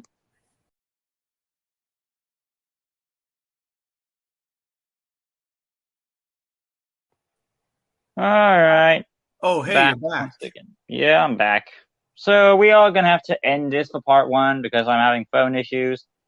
But join us tomorrow, assuming Fosbear is available. Yeah, I'm available tomorrow. Don't worry. And we still have 1 hour to go in this movie. And anyway, though, so thank you for watching. We got over an hour. Yeah, so join us next time where we'll be at 1 hour 40. I think that'd be fine. 1 hour 02:40, right? I'm around 1 hour and 2:45. Well, just go So back we'll go back a few seconds. Just trying to, I don't think 5 seconds is a real scary problem. So one no. hour 40 is what we'll start at. Hopefully your phone's fixed by then. Well, why did I say 1 hour 40? That was weird. I mean 1 hour 02 40 seconds, right? Right. Hopefully your Right. phone's better by then. Because you're on 1 hour 02, aren't you? As well. Yeah. Yeah. So 1 hour 02 40 seconds is what we'll do. Join us tomorrow for part 2 of this mess of a movie. Till next time, peace out. We're live. I'm just going to check the channel now. I should have put part 2, but it doesn't really matter because I'll be editing these 2 parts together in editing. Oh, that's a good idea. It is. We're live. Oh, so I see it. Yeah. Hey guys, welcome to part 2 of Torturous Spider-Man 3. If you want to watch this movie with us, we've already done, and if you are already continuing with us through this stream, we are at 1 hour 02.44. Not 44, dot 40. There were just some technical difficulties, but I think they're fixed. Yes, hopefully. So yes, 1 hour 02:40 is what you want on the timer because we're at the part where MJ Peters found out that that Marco killed Uncle Ben in quotes. Well, we'll get to that. And MJ's like, "Don't do it," and Peter's like, "Me, he doesn't really care." So, no. So with that being said, Oz, welcome. Thanks for having me. Yeah, well, you kind of expected. So we finished an hour of this movie so far. That's good. So that's over with. But the bad news is we're getting into the really stupid stuff of this movie. Yeah, because we were about to get into Black Suit. So lucky us. Yeah. Hey, you know what? But you know what we got? What? Bully Maguire. Which is a meme, but if some people hate it, and some people like it for some reason or whatever. But anyway, though, I like how Spider-Man Into the Spider-Verse called it out. I mean, for good reason. But anyway, though, enough stalling. So 1 hour 02:40. Are you at it? Yeah, I'm just at 1 hour and 2:41, but nah. Well, I'm at 1 hour 02:40. So when you're ready, I will do the countdown. And I'm ready. Everyone, please press play right now. He still has that awkward face. But he does look more worn out than he did before. Yeah, he does. I'd imagine he'd be worn out. There's a trailer line. Everyone needs help sometimes, even the superhero. Screw that dork.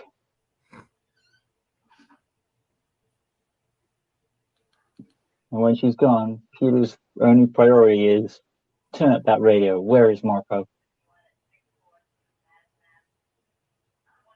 He's looking for Just him. pause it. This will be really quick. 1 hour 03:23.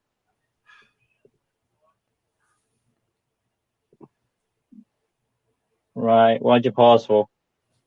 I was just checking something. What?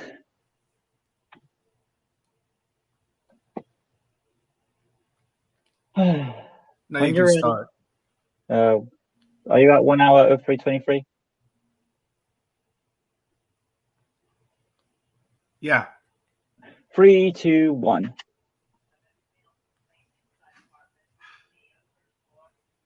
And then it builds. What the hell is that face for? He just gets off the bed and then mopes some more. He looks like he's about to faint. I think it's because he's still got no word of Marco at all. And then he goes, Jesus, and he for some reason sleeps on the bed. I don't really get why he's sleeping on the bed. And then we're gonna see someone walk in on him. Yeah, they would knock the door. But I just don't understand why he's sleeping in his Spider-Man suit. From behind the scene reasons, I know why, because of the whole artwork they put into it. But for a story perspective, it makes no sense. Oh, that's why for... Ooh. Okay, at this moment you should wake up. I don't understand why he doesn't wake up. You would realize something's crawling on your arm. Right? Yeah. Especially the sounds coming from it.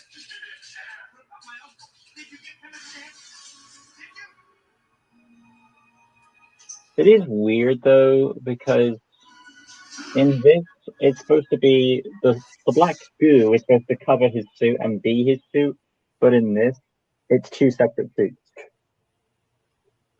Yeah, exactly. The whole There's the idea big of the symbiote is that it's a parasite. The Venom movies yeah, actually got that right. yeah. But yeah, here we have the black suit theme. Awesome. Well, to be fair, the black suit does look cool. Now I do realize it's not the same thing as the comics because they tried to replicate it, but they couldn't. So they just gave it like a dark version of his regular suit. The only difference is that the spider logo has the spider emblem has the legs bent inwards, and that's to foreshadow that Peter Parker is dead because when a spider dies, their front legs curl up. Oh, that's a cool detail. Yeah.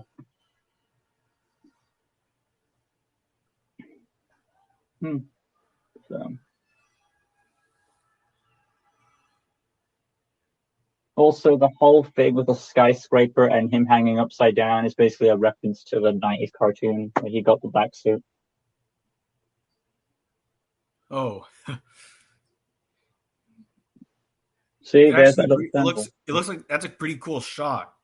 But yeah, so yeah, Dr. Connors will have this little sample, which is weird because like when he kills Venom, he should ask for the sample and destroy it. It doesn't do that.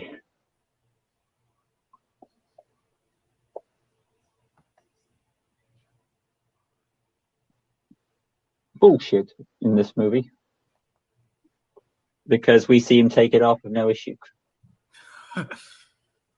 He even takes it off later. Yep. Let's see. Do I go red? And this is the thing. There's two separate suits. It makes no sense. It was supposed to cover his. Of course, he's going to go emo. And what do you think of the black suit changing your personality? If it was done better, I would have liked it more. I do realize behind the scenes work, they wanted to make the black suit different. So what they did is they made him go a bit faster and stronger with the animation stuff.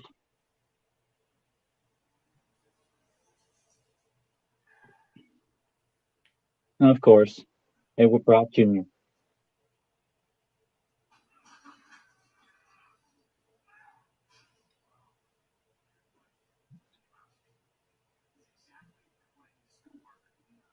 Okay. That's a meme. This version of Eddie Brock and this version of Venom and Eddie Brock is a chump. I should have addressed we're not the chat's starting to spike, but I might as well address it. Tyrese is in the chat saying emo Peter, Yellow Teeth, Cartoon Reference, Pumpkin Bomb, Black Suit Spider-Man. Hello, yeah, Francisco, Venom Topher Grace, yep, Symbiote. Upset chat. Thank you guys for attending. I appreciate it. That was a cool shot with the tunnel and him crawling. This scene I really like, actually. The fight sequence? Yeah. Oh. Because the effects are pretty well done. And that right there is where he broke his knuckles, the actor. Wow, that actually broke when he punched it. Yep. 3 knuckles.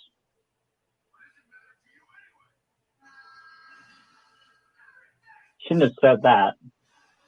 He said his Ben Parker's name. Realistically, someone in this position was like, so Spider-Man knows about Ben Parker and it matters to him. I should do some research. I was kind of thinking that. But this fight is pretty good. That reveals that that kind of reveals he was related to Ben Parker. Or he knows Ben Parker. Or holy cow! Luckily he was made of sand because it's been rated R. It'd be a bit of a story.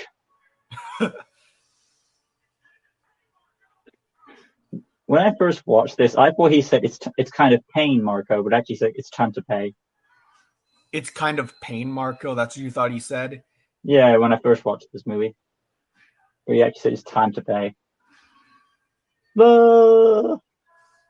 And that would have been would not be kind of pain. That would be extreme pain. And water.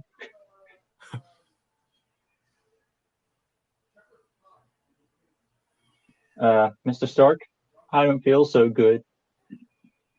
I don't want to go. I don't want to go. Then there's this weird edit shot where every time a bolt pops out, this happens. What? What's the point of that? Come on, Sandman. It's a refreshing beverage. And he just stands there and takes it.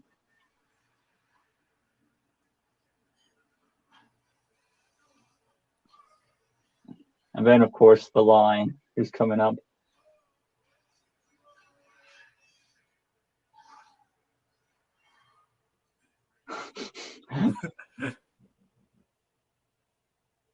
My hair's too high. Let's put some emo bit down. There we go. I didn't know this was an I'm 14 and this is deep post. And we're coming up to the door sequence. Oh god.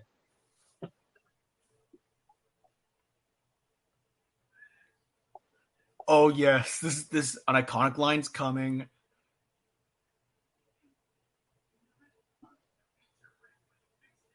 Now, if you was in that situation, how would you respond? In whose perspective? Dickovich's? I'd be confused because Peter's not usually like that. I was surprised to see Mr. Dickovich be so calm and chill about it. Realistically, in this movie, someone would be yelling. Like I think you mentioned that. I think you mentioned that he knows Peter, so Peter must be in a bad situation. Yeah. Okay, this was supposed to be a deleted sequence right here. And what was supposed to happen is that the Venom Symbiote's face was going to be pop throughout. Like that's. Oh yeah, I saw a picture of that yesterday. Yeah. That's what was supposed to happen, and it would give a more explanation of why he took it off. But instead, he just I got the suit on. I wish that deleted scene stayed. It looks stupid though.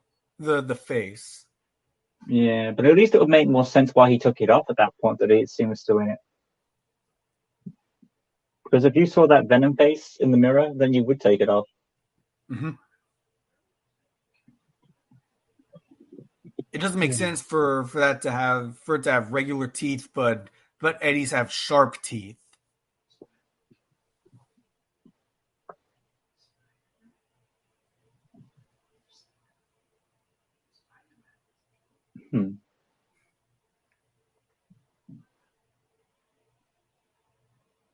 Okay, Aunt May, you should be a bit more suspicious. She must know that he's Spider-Man when he's asking those questions. Especially with a smile on Peter's face. Like how you know that Spider-Man killed him, all that stuff. And how is it not all over the news?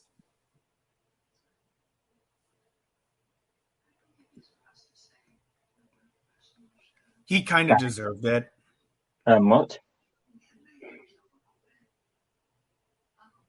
Cat.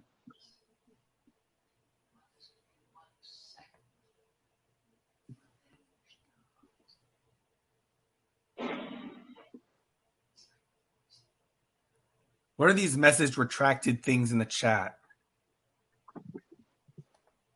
They cut off in the movie. Yeah. If you're referring to the suits, I guess. As for our commentary, it did get cut off. But I think part of me feels like Aunt May must know because she's referring to it's like a poison. Is that really a convenience or is a coincidence or is that like you think she knows? Because Maybe she knows. Yeah, because she's saying way too much about is coincidental to this movie. Like last movie, everybody needs a hero. I don't like Spider-Man. She has developed with Spider-Man. She actually likes him now. And then, of course, the whole thing of the symbiote, like, oh, you're talking about poison. How I'm at, like, how much does she know? So part of me feel like she must secretly know. Anyway, though, weird. And here we cut to Oh go my to god, Harry, no. MJ. Please, no, I don't want to see this romance plot. I don't understand why she keeps going to Harry instead of Peter for.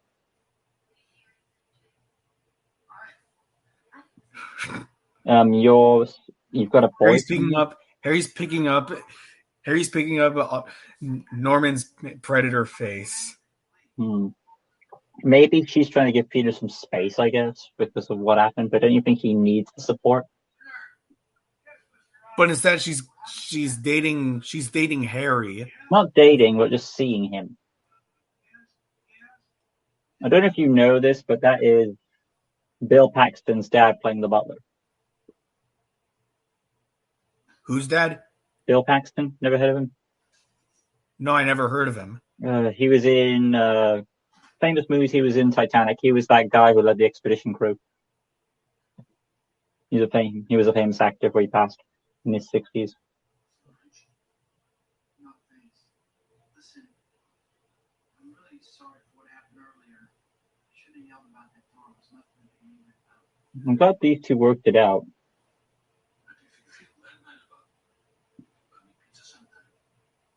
Why can't more people have, sort out their problems? Because some people are like conflict, you know? Okay. That was awkward, but okay. It's better than the ring got people in the head. I think that would be so none of your business. Go. That thing shows that Mr. Digovich is a good friend. Mm-hmm. Even though he's usually kind of random.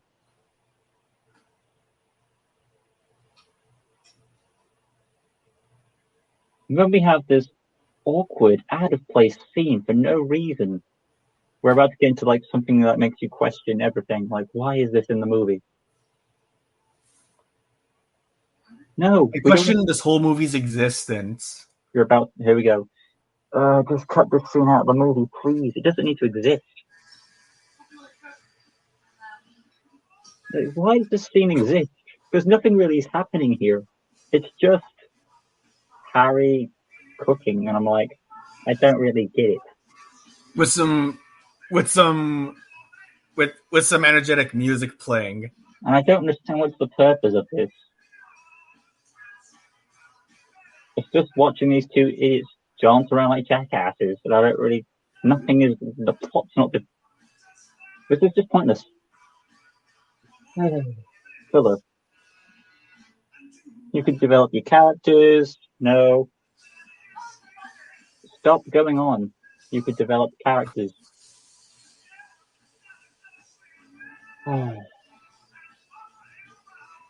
Please end. Please end.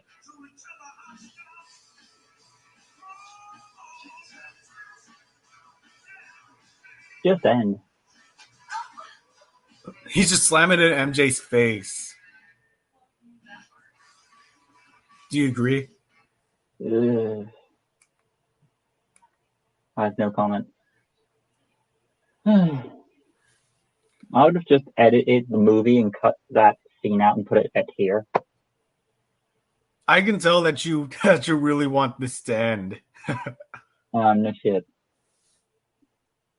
Why does MJ kiss a guy with amnesia? You're just trying to make it even more hard for you. Because she kissed him, not he kissed her. No, not another subplot of this. No, it's an expansion. No, you're not. You wanted to do that. Yeah, you did.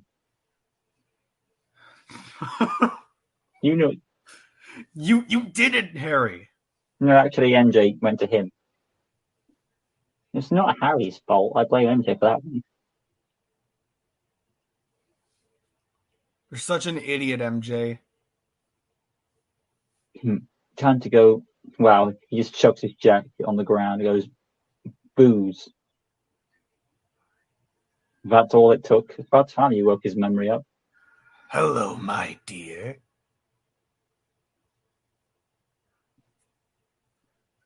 My, Harry. How you've grown. So that means all this, he actually did have amnesia. He wasn't faking it. Which is weird, okay. I think he's getting his memory back, it looks like. All it took was a smooch, apparently. So I guess the kiss really was a bad idea. So Harry asks, my father died, right? And Peter smiles and says, yeah. What are your thoughts on that? It's his mind what he's seeing. Well, he's okay. Willem Dafoe's got a point there about MJ. I was right about her, and yeah, you were. You were right about Mary Jane. First, we attack his heart.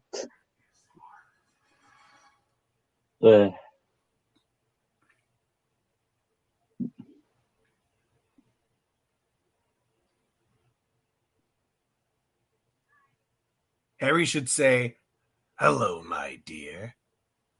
Well, we know that's coming. Oh, by the way, Mary Jane is come on. Mary Jane is in some kind of danger cliche.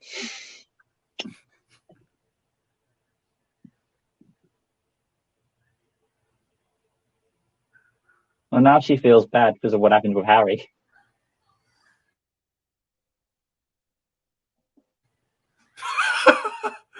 That comes right out of nowhere. That would be another moment for the insert rape joke. Ugh. That door.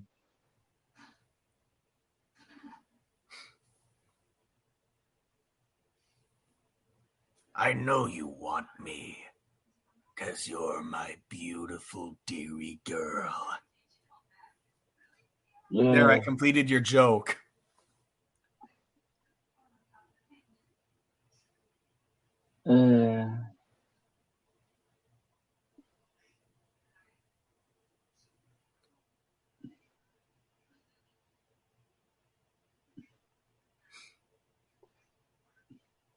So I know a lot of people have complained about this upcoming sequence about why doesn't MJ tell Peter the truth about what Harry's trying to do?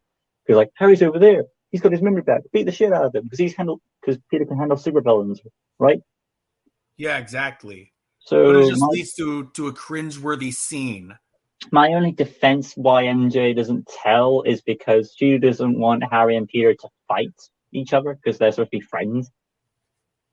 But Harry's going to come after Peter no matter what. You know what I'm saying? No, she doesn't believe that.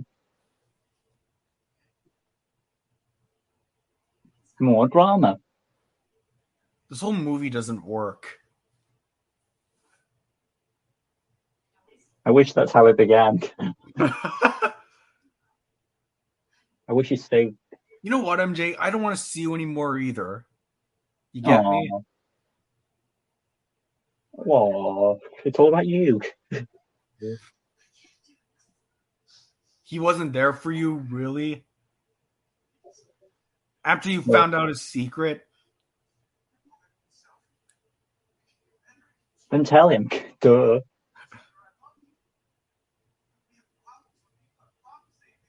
This is the second time MJ's kept information. No, the third. Because the kiss about Harry, the play stuff, and Harry's involvement.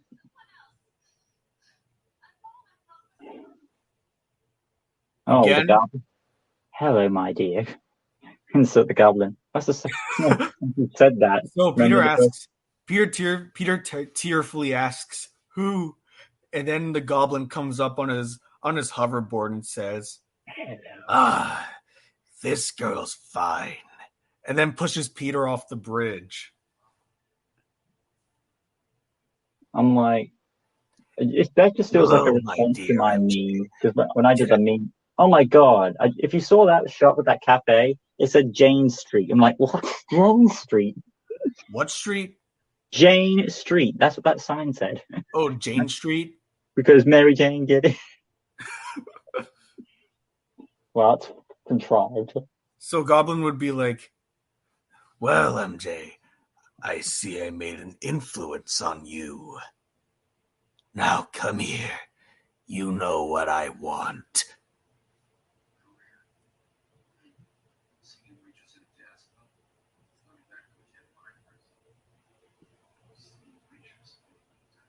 She was fired. No, because she's stupid. She was rightfully fired. I wonder why.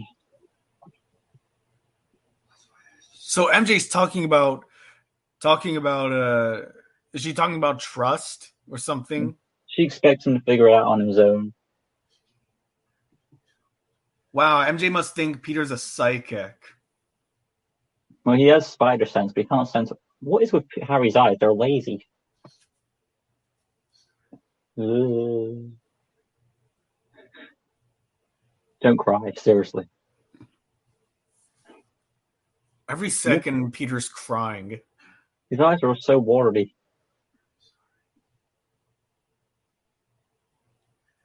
You are so zombie-eyed.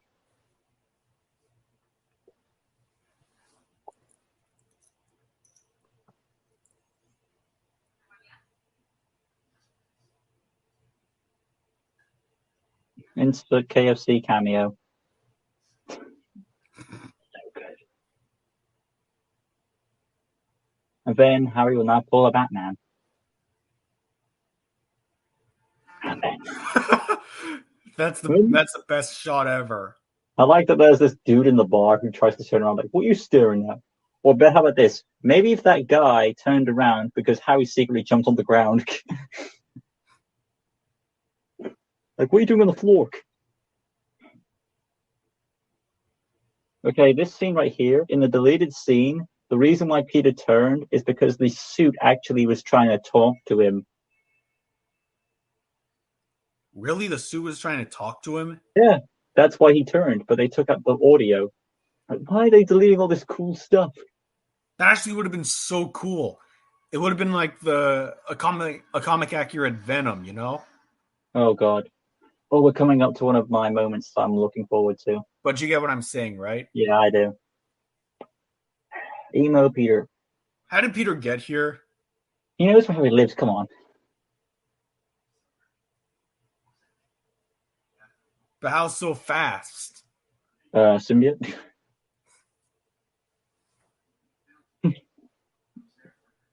Oh. I mean, that's not really a competition.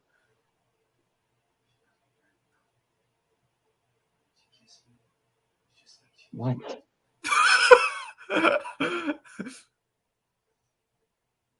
What? In this fight sequence, that's the best villain dialogue I've ever heard. Yeah. But yeah, the moment that I do like of the emo Peter is when we get to somewhere in this fight sequence, we get some dialogue, and when we get to that specific dialogue, I will let you know.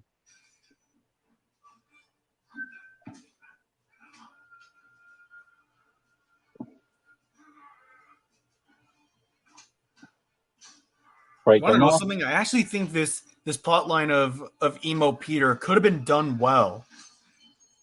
If it was taken more seriously, probably. Okay. Like if they were only doing the Here we go. who killed my go. uncle subplot only in Here we this go. film, it we would have go. been much better. Ooh, that right there. He's like, I protected you in high school and I'm going to kick your little ass. And he's like, ooh. Okay, that one moment I like him with either. That was so petty.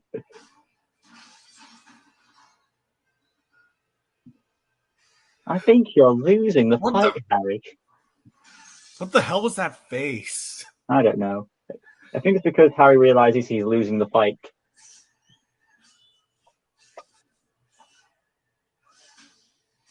I'm spinning around. You That was- spin me right round, baby, right round. Like you. Yeah.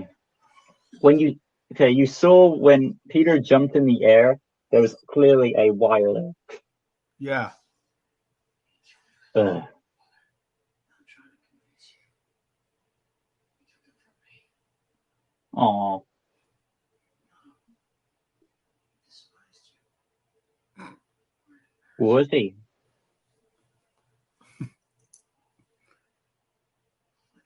Goblin Jr. You're one to talk. You cry all the time. You cry over the same stupid girl, Peter. Okay, this is where it gets weird. Harry survives this. Okay, it's thrown at his face. It should have killed him. Harry survives this. But then Harry becomes Two-Face. Oh, I mean the Goblin Jr. That's it. Those women. Because why? Yeah, that's what the symbiote does. It makes you eye women and dance around.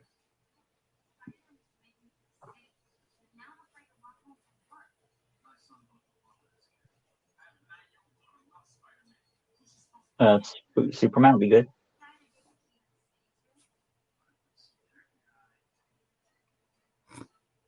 I mean, I'm okay with him taking Eddie down because Eddie did wrong.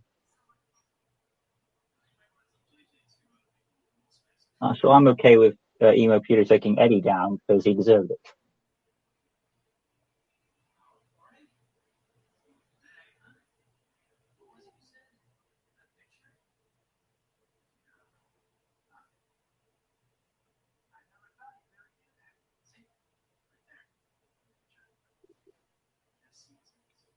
Funny you should say that. So I was looking through some old photos and it's very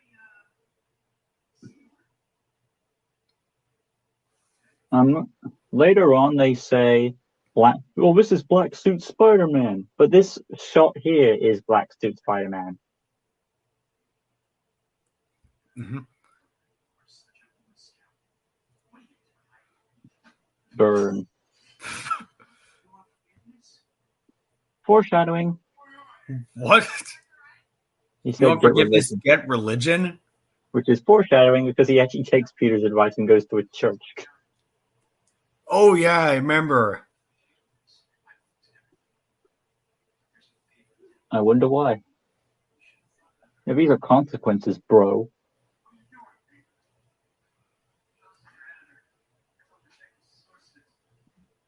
Well, the thing is, Jameson will take it as long as it's incriminating Spider-Man, so of course he will take it.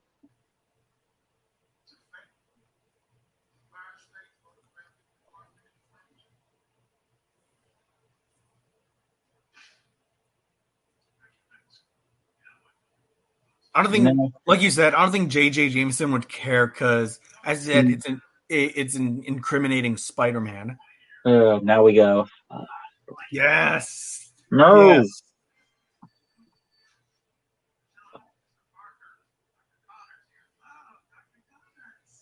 Emo Peter / Bully McGuire.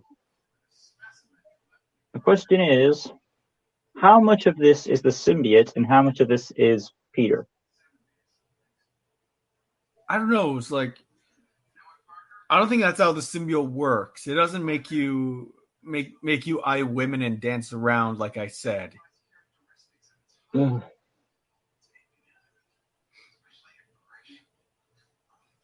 Why is this woman liking doing this?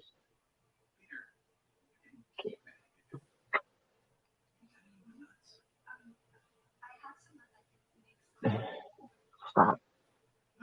It's kind of like the Nutty Professor. I don't know if you've seen that movie. What would you do if you saw him in public? I'll be trying to get away. Oh. Betty Brant wants to F Peter for some reason.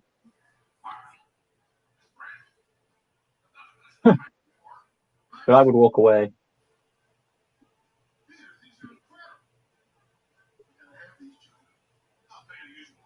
Oh, he hair flipped. That's £600 in our country, or in his case, $600.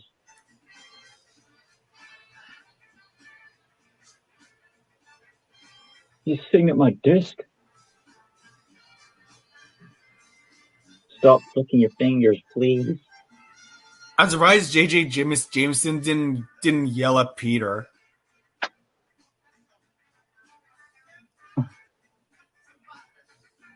One thing I will say, he has good dance moves. What? Don't encourage this. And second of all, Peter doesn't deserve to have a James Brown track either. He's not that cool. Stop it. No, there's the moment. The film is broken. Why do you have to keep That's how I thrusting this? reacted when Spider-Man 3 was taken out of the Raimi movie collection. It's no help that he's thrusting his crotch out. Maybe he's trying to attract Gwen. How far are we in the...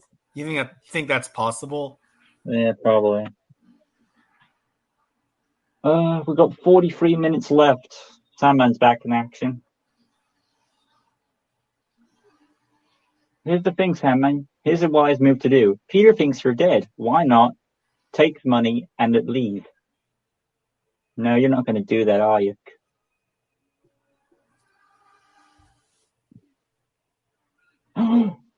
Peter, you don't say that. You're going to dig this joint. He keeps talking like a black person would. Fuck. I get it. He's wearing the black suit, so he should talk more like, "Urgh." I don't like that. That's disrespectful. The guy in the back with the long hair kind of looks like John Travolta. I can see that. I'm not the only one who noticed that, am I? Yeah, I suppose. Oh no, this woman here. What? Hot legs. I think what's on her mind is like, I hate my job. You want to know something? I think he's better off with Gwen. Not really. He doesn't deserve either. Well, Emo Peter doesn't. Because he's basically using both of them. Oh my god, that guy behind them looks like Willem Dafoe. Oh yeah. I see it.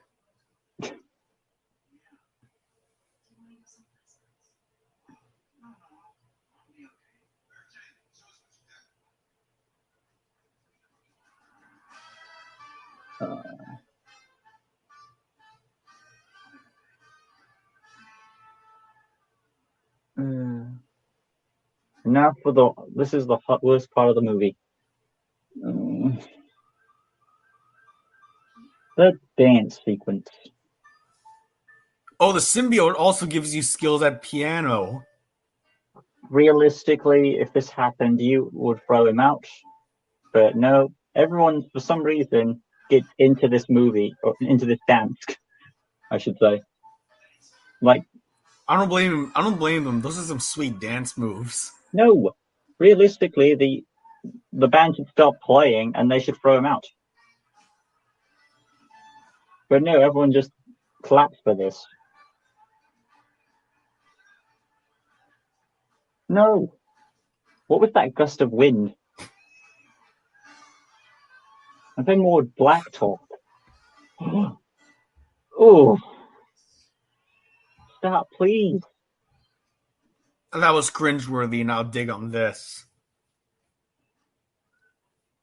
Okay, stop playing the instruments, please.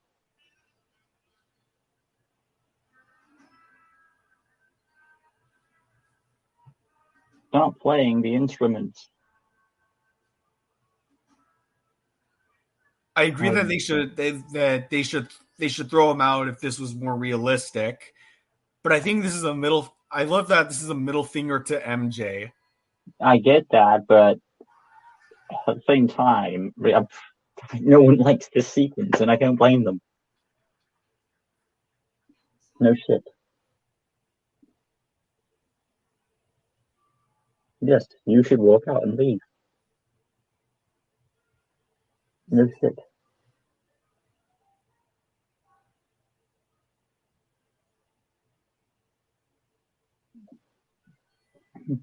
It's like they don't throw him out until he goes to MJ. Oh, now you realize.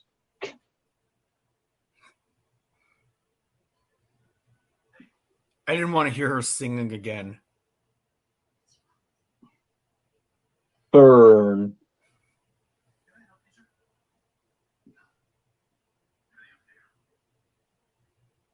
Oh, here's a joke. One named Peter, one named Paul.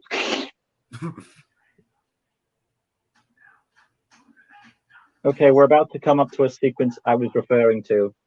I'll tell you when to pause. I'll tell you when. It's about. Where is I'm at it? 140.10. Wait for it. Wait for it. Nah, I think it went. What scene are you talking about? I don't know who you are. Okay, he walks off, right? That's it. Walk off. It was at this moment you realized you screwed up. Yeah, I saw him hit MJ. Yep, he's out. Good. And there, pause. 144, 140.40. 140.40?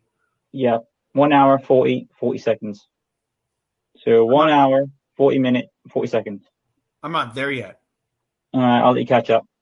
When you get to a pause, and I'll explain.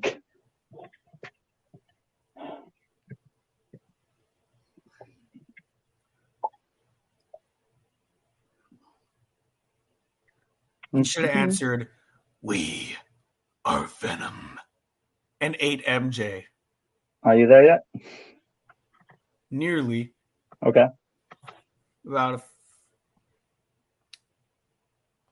There. All right. So you got MJ looking sad, right? Yeah. But you heard what I said, right? No, I heard you. This is the moment where MJ realized.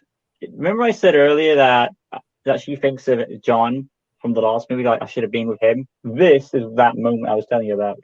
This is where you can tell by the look on her face. I should have married John when I had the chance. Yeah, you should have. You should have. You never considered his feelings, as I said earlier as I said on the last stream. I mean, you can't tell me that MJ is not thinking that. You can clearly tell by the look on her face. That's probably what she's thinking. I shouldn't have left that church. Yeah. And okay, and insert meme. It was at this moment she realized she knew she fucked up. Anyway, though, we'll carry on. So 3, 2, 1. Another thing. We just had a comedic scene, and then it cuts to a sad, dramatic scene. That doesn't work. It's a tone shift. And we even have the rain to represent his emotions. It doesn't make flipping sense. You did not deserve this sequence. You can't change the tone of the movie. First you're jokey, then you're serious. Pick one, please. This is like as bad as the Bat credit card, or worse. No, don't remind me of the Bat credit card. Oh, screw you. You do not deserve that pose in that church.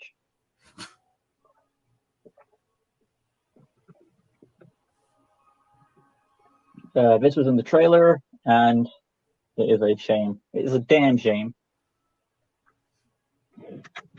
You can painfully tell that Sam Raimi was not enthusiastic about Venom. Because he didn't know what to do with him. Exactly. I took Peter's advice to get religion. And then this weird scene happened. Peter goes to Jesus to ask God to kill someone. What? What? Why is he praying to God? To kill somebody. Hashtag Jesus. Jesus doesn't kill people. Why? You're asking him out of anyone? You don't deserve God's help.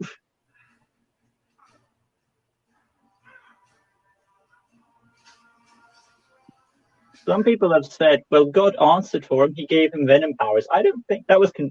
Okay, that was a good shot. I like that venom rip face. Mm-hmm. But yeah, it is not coincidental. Bell tower. Oh, now it's trying to stick onto him.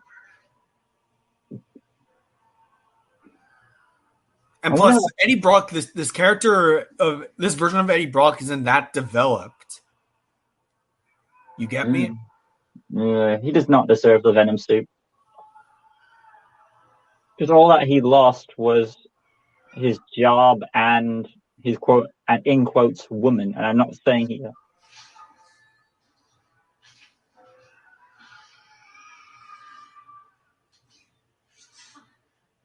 Why do you stand there and not move?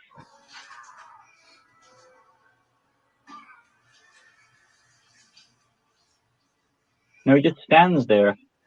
He doesn't move. And you know what's weirder is the fact that Symbiote and Eddie both know that Peter's up there, right? Right. So he transforms into Venom. They both know he's up there. Why doesn't Eddie and Venom go up there at the church and kill him? Ask me that. This shot is pretty cool. Yeah. Instead of roaring at the camera... But why does it give Eddie sharp teeth as well? I don't know. And by the way, Eddie's an idiot because he could have climbed up the church and killed Peter at the church when he got there. But no, he didn't do that. Instead, he roared at the camera.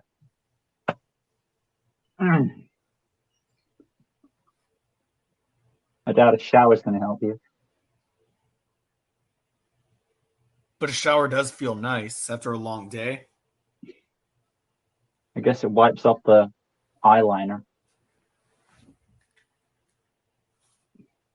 I am happy, though, Aunt May is the one who answered the door, because he would need that help after all that's happened. But he feels guilt of hurting MJ later. That door.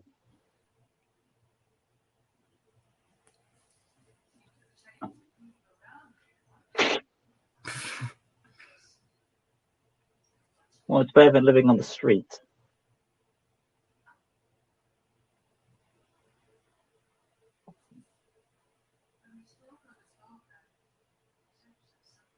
Sensed. She used her Aunt May's senses.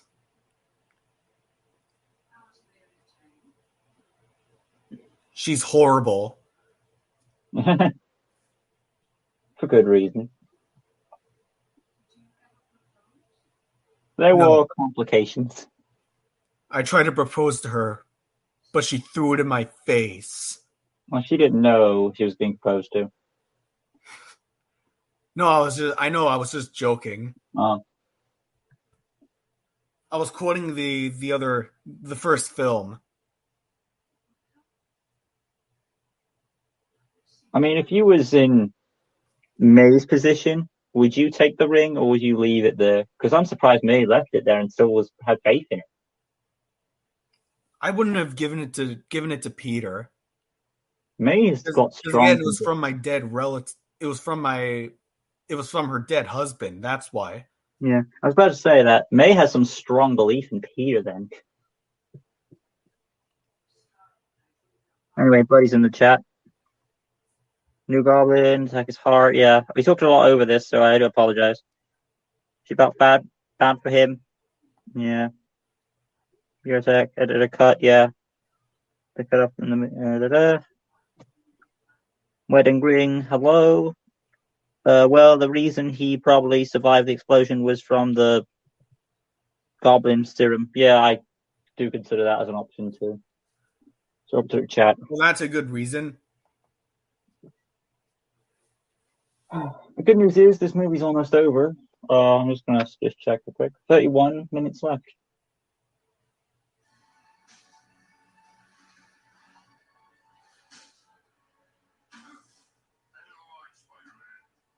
And then he dies. Oh So you mean? my God. You want him The dead voice too? is horrible. Oh yeah. Give me.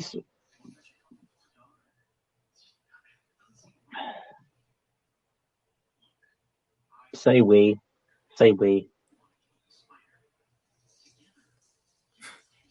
You're supposed to say we. And also, The my face point. the face looks okay, but I wish he would have looked more monstrous and intimidating. Basically, all you need to do is give him more muscles and a voice modulator, and you're fine. And give him Give a him tongue too. a more alien sounding voice, which the Venom movies with Tom Hardy they did great at. Also, give him a more scarier growl because his growl is more. It needs to be a bit more deeper. It sounds like a raptor. Yeah, I like something a bit more louder and a bit more deep. All he did was slightly deepen Topher Grace's voice. Yeah. At least it didn't make him emo.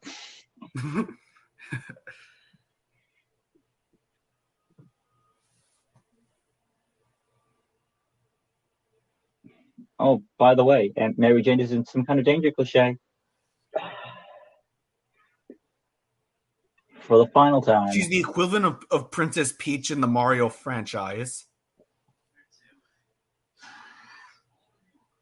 You know what I'm saying? Even the news is aware that Mary Jane gets captured all the time. The hostage crisis continues. It's like the news is aware of it.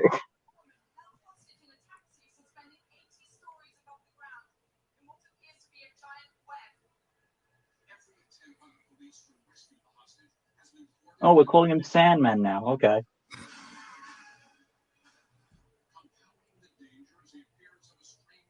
Ooh.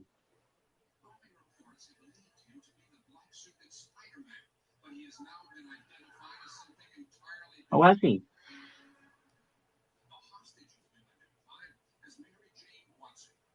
It's a severely he's been identified for me as a severely underdeveloped villain. It's like, I mean, they're trying to make a big event for the end of the movie, but it doesn't work as well as 2 did. As I said, it's underdeveloped. That's why it doesn't work as well. Oh, just like in the first movie where he grabs the Spider-Man suit. With great power comes great responsibility. Remember that, Pete. Mm-hmm. I remember that.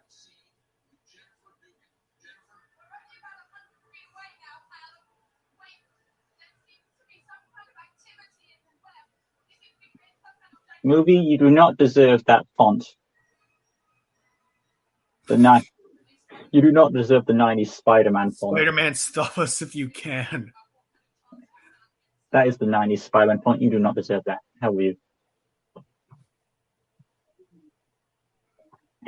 Goblin should have taken the smoke from his hoverboard and wrote, "We'll meet again, Spider-Man." I'm with Harry on this one. The thing that Harry Are you said a lot. serious? You're asking for his help after that huge fight you had? Say it, Harry. Tell him. Bars. You deserve it. You don't deserve his help. By the way, you did not apologize for scarring his face. Where's the apology? I don't blame Harry for pretending to get out. You scarred his face.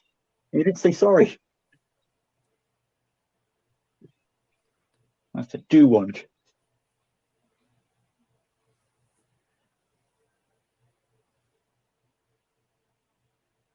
You didn't even clear that up. Oh no.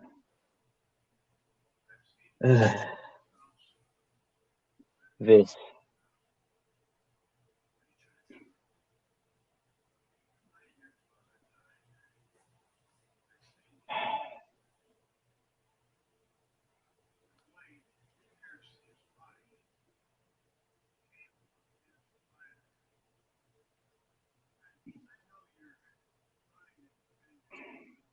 He only tells him that now. Bit late for that. First of all, you're fired for obvious reasons. Oh, did you? Sure. If you loved him, you would have told him the truth from the get-go. Instead of making him Only suffer. after the conflict you choose to tell him this information. Did you want Spider-Man and Harry to fight each other? Because if that's the case, you got your wish. I don't understand why. That's evil. And by the way, how does Bernard know that? Oh, it's if Green Goblin got impaled by his own glider, there's no way Spider-Man could have stole the glider and jabbed it in him. What about that? That's a possibility too. So I guess. Anyway, though, we cut to Spider-Man. Of course he comes. Interesting. Could you imagine if J.J. Jameson got the symbiote? I wish. Why are you clapping for this guy? I'd rather have Peter die. Another American flag. Yeah. Don't cheer. He deserves to die. But this is the thing. He can jump that high, apparently. Yeah, he can.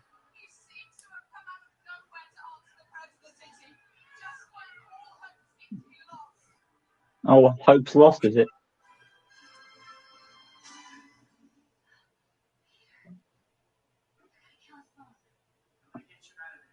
I only want them to kill you, not Peter. I want them to die, both of them.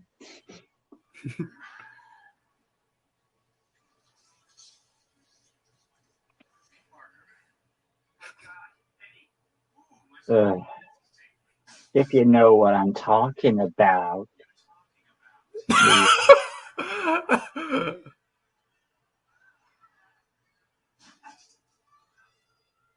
By the way, how can all that those was people... funny. It ruins the character of Venom.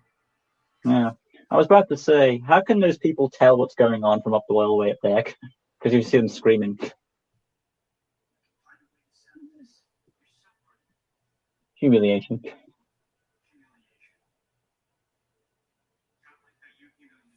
Those teeth are humiliating. I thought this movie was. Well, he did the right thing, if you ask me. You faked a photo and you deserve paper back.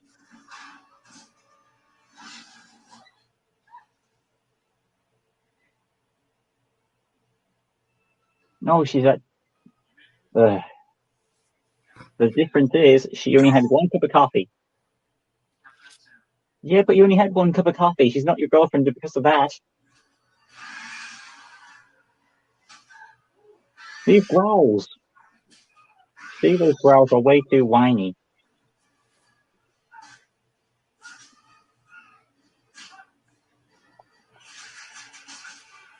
Now I'll give it this. This is a pretty cool visual. I mean, it's nice to see Peter get beaten up.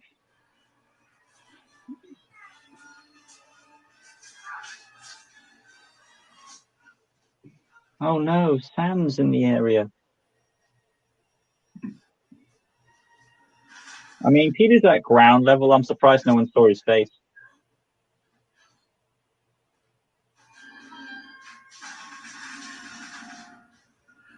Mary Jane survives this. Sadly, she survived this. You're one to talk. You hold on.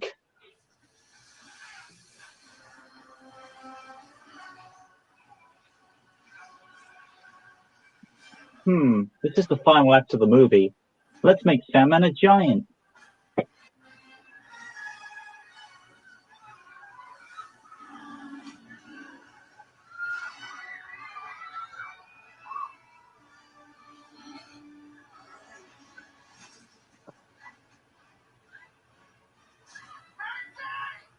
That's her name.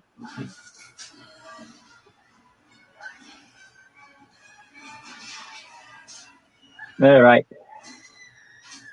Please fall and die. Please. She keeps surviving this. Of course she does, because the movie has to drag on and on and on.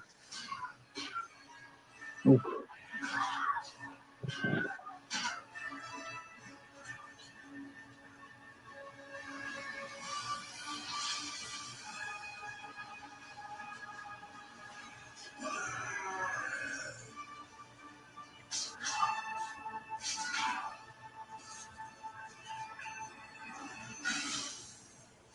Hooray!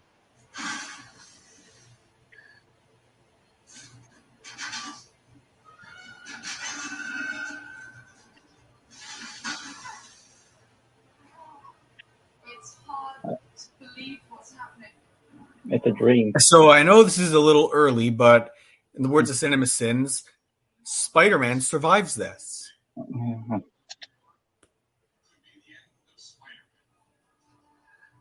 I wish it was. And then J.J. Jameson laughs. I'm surprised that news reporter can see what's going on from all the way up there. How can they see this? That's what I want to know. God damn it, Harry. If you didn't show up, Peter would be dead, and would be happy.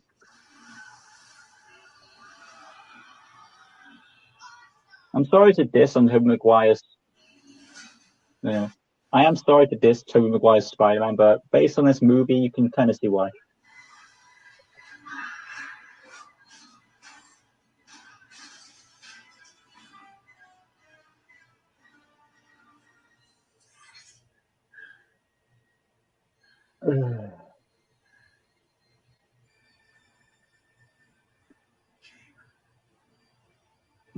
Someone had to save your sorry butt.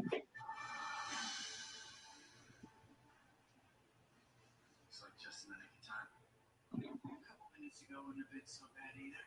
What are you gonna do? This feels forced, and then this doesn't feel earned. That's what I'm saying. It feels last minute. Yeah. Just like a lot of things in this movie. Like, if you was in Harry's position, you wouldn't be friends with Peter at this moment, after all that happened. It would be awkward just to say. Oh, there's Jameson. And that little girl right there is the daughter of Sam Raimi. Oh, that's it? That's Yep. her? Yep. I'm just a kid.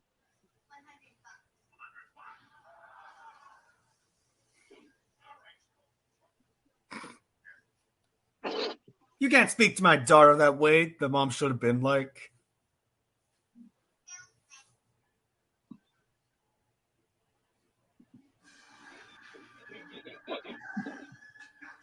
J.K. Simmons is always a win. There is some good teamwork dynamic going on, though.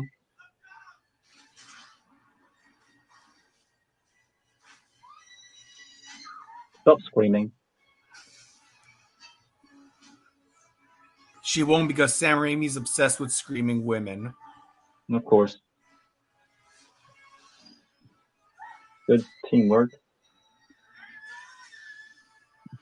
Stop screaming. I don't know what screaming her name's gonna do, but all right. I like that line. It's like, hang on to what? Because he's hanging on. You're on a hoverboard. Who's he saying hang on to? Well, to what? There's nothing to hang on to but your feet. And by the way, they're still cheering. How can they see this?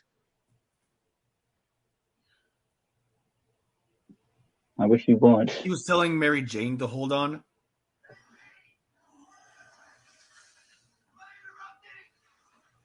But what's she gonna hold on to? Air? There was an item that fell from Harry's board. I'm guessing that was his goblin mask, because I can't really think who else would have fallen.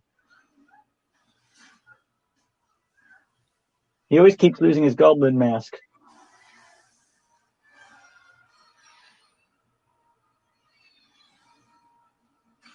Oh, now you've got... Why didn't you shoot those to begin with?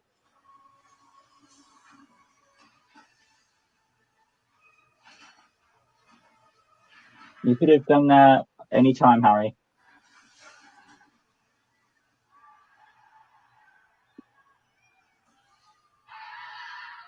It's just Venom to go.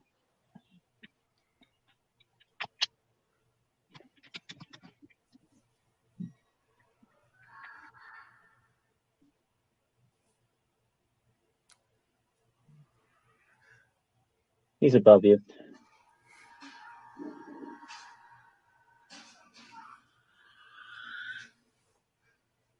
Instead of talking, just kill him, please.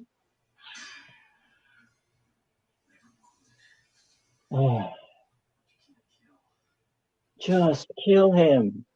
Stop talking.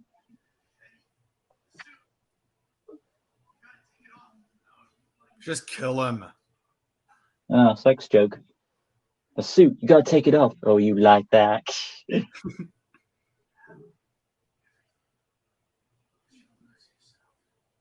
Woody. Discount Frozen. Oh my god, that was so corny. I like being bad. That line doesn't feel earned. I mean, that line can be used goodly, but it doesn't feel earned to this character. That was so corny, that line. I'm just saying, it doesn't feel earned for me. It's a good line, it just doesn't feel earned for this character. Oh, now he remembers. And just to wrap up Harry's arc, he dies the same way his father does.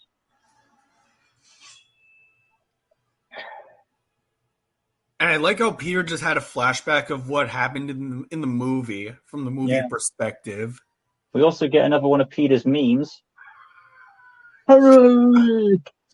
He sounds like, hooray! Harry. Finally, Harry dies. And that's not the movie's fault, because in the comics he did die by the glider as well, I believed. I could be wrong, though.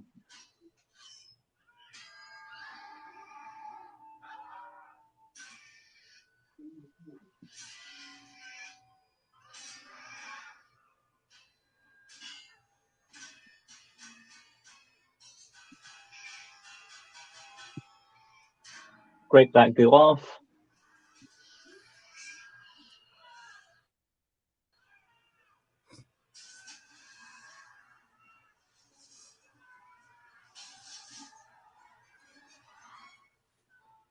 I did talk over this, but when Harry was about to get stabbed by that board, the board should have flung out of Venom's hand, because the board is supposed to go back to the goblin, shouldn't it? Don't you think? Yeah. Oh, I'm just Now that scene is stupid. He just flies in. Which makes no sense, because I don't buy the fact that he needs it that badly. But Eddie Brock's dead, I don't really care.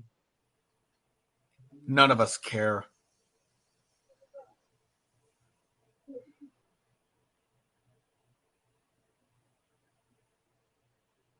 The one character who doesn't deserve to die, dies. I mean, can't someone else have died? I wouldn't be okay. I mean, it's better than MJ dying than Harry, but nope.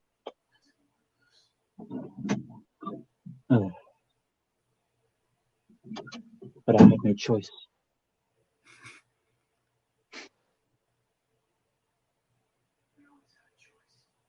Here we go.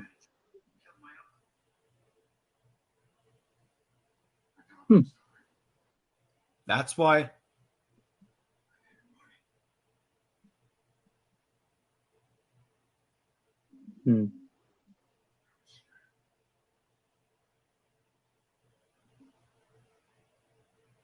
I mean, that's not an excuse. Yeah.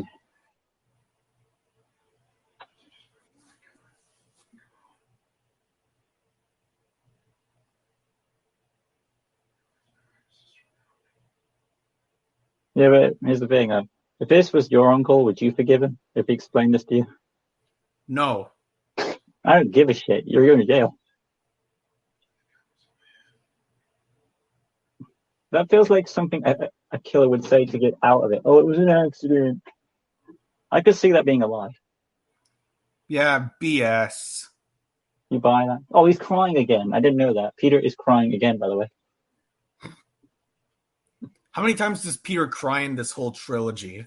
Oh, I don't want to watch it again to find out.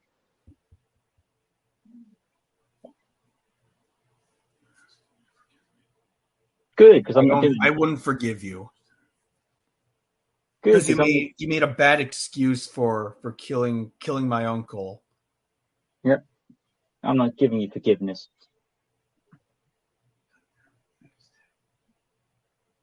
Yeah, you attempted But to you kill did a him. rightful thing to MJ.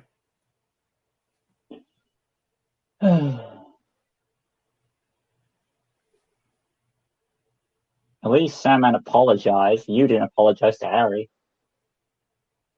I don't think you apologized to MJ either. Oh, it's all about choices.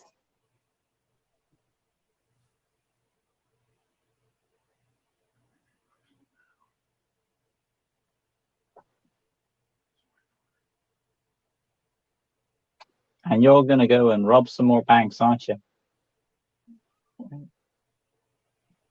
By the time you get enough money, she's probably going to be dead. That felt unnecessary.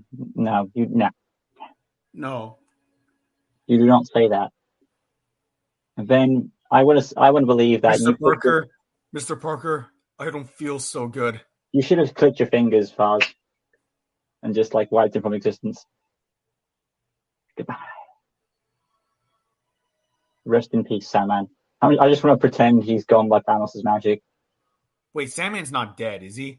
I'm just going to pretend that he is because this movie's over. This franchise is done anyway, so who cares?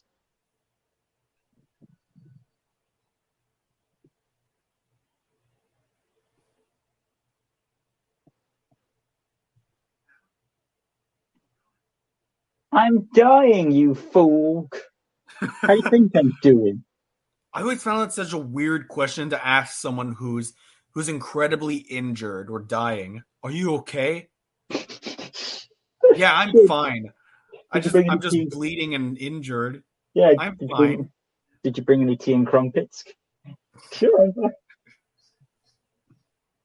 Bit late for apologies. Way too late. He's dying. Plus, why are you apologizing? Well, he should apologize for the scar on his face. How about dead friend? How about that? How about dead friend?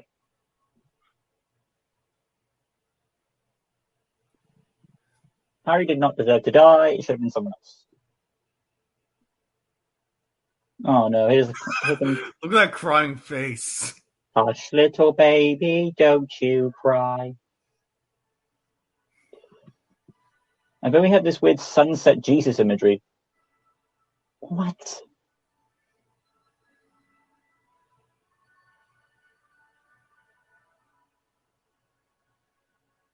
And then, like the first movie, it ends with a funeral. Why does everyone bring black umbrellas to a funeral? I don't know. Maybe it's just the signature color, I think. Here come the man in black. By the way, why is Gwen there and her father there? Do they know him? Shouldn't it only be relatives and friends?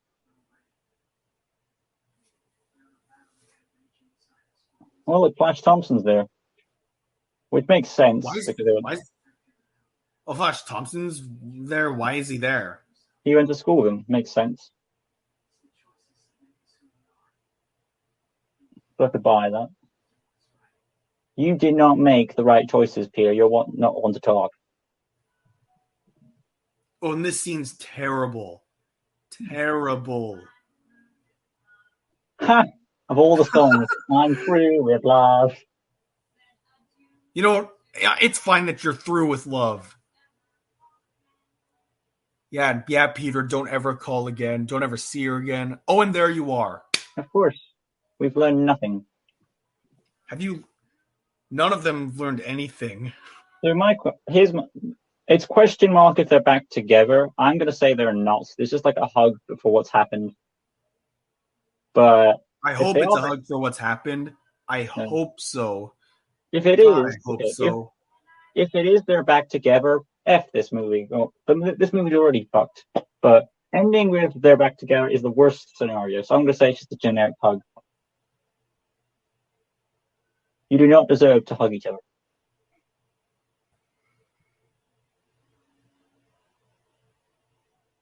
On the bright side, however, there is one positive about this movie. We've made it through, thank God. Yes. Take my hand.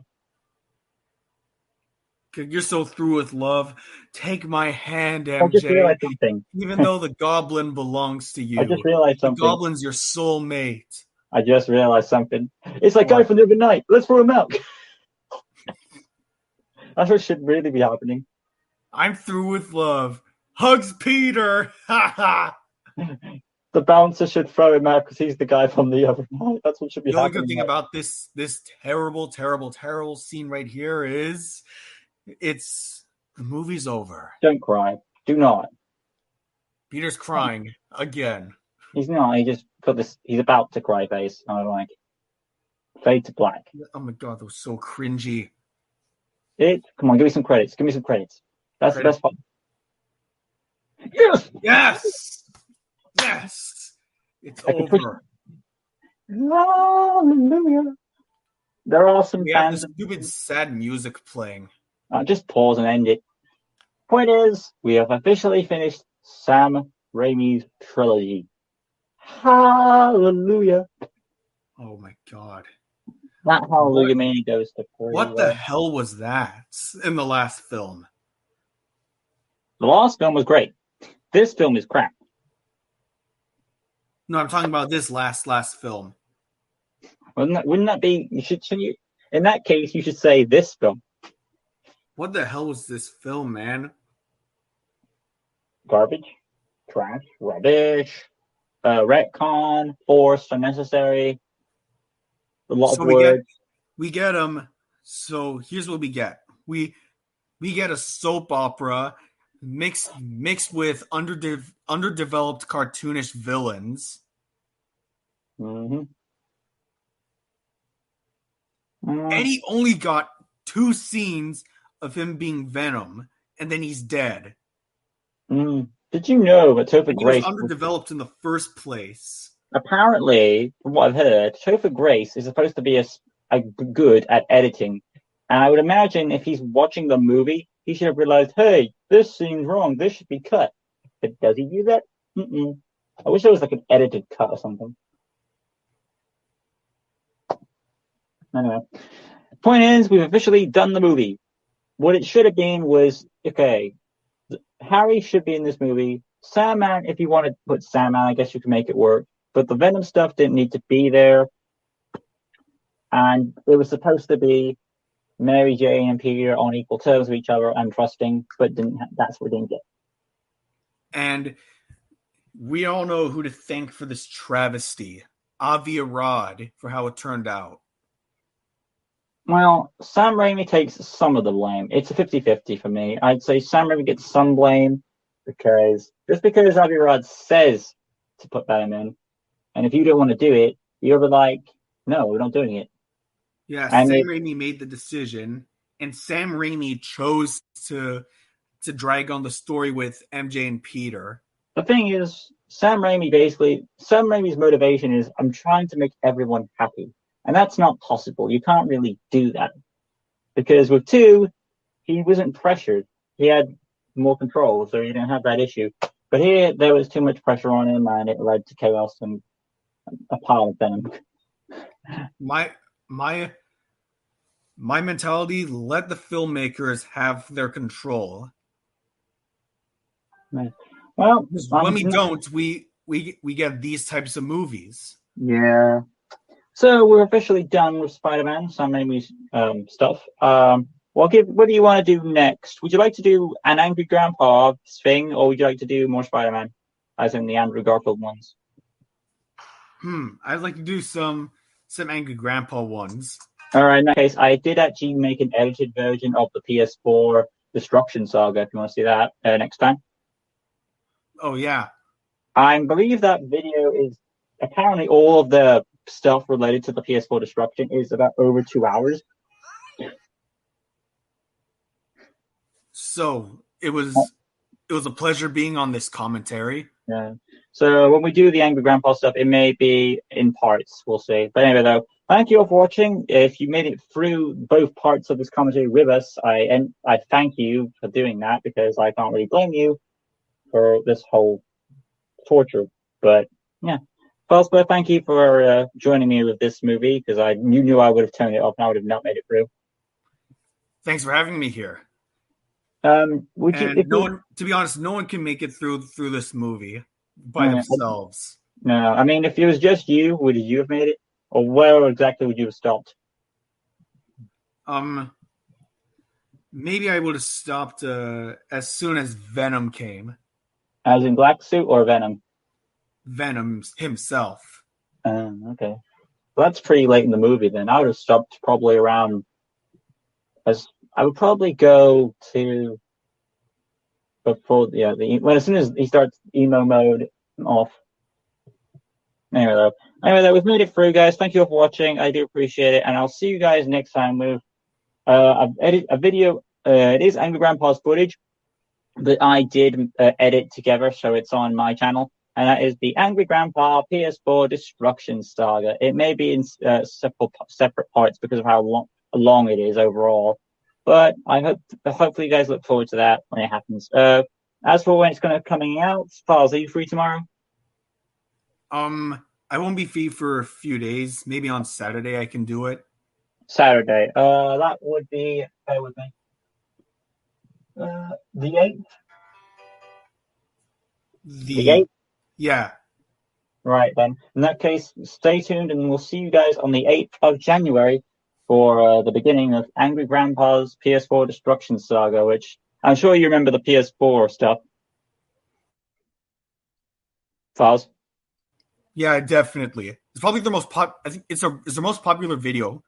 Yeah, it was the first one I saw, so that's why I made it to a movie. So stay tuned for that. Thank you for watching, and from me and Faz, we say, good. Faz, this is your moment. Don't ruin it for me. Say the goodbyes. Damn it. Goodbye, everyone. Goodbye. And goodbye to this travesty of a film.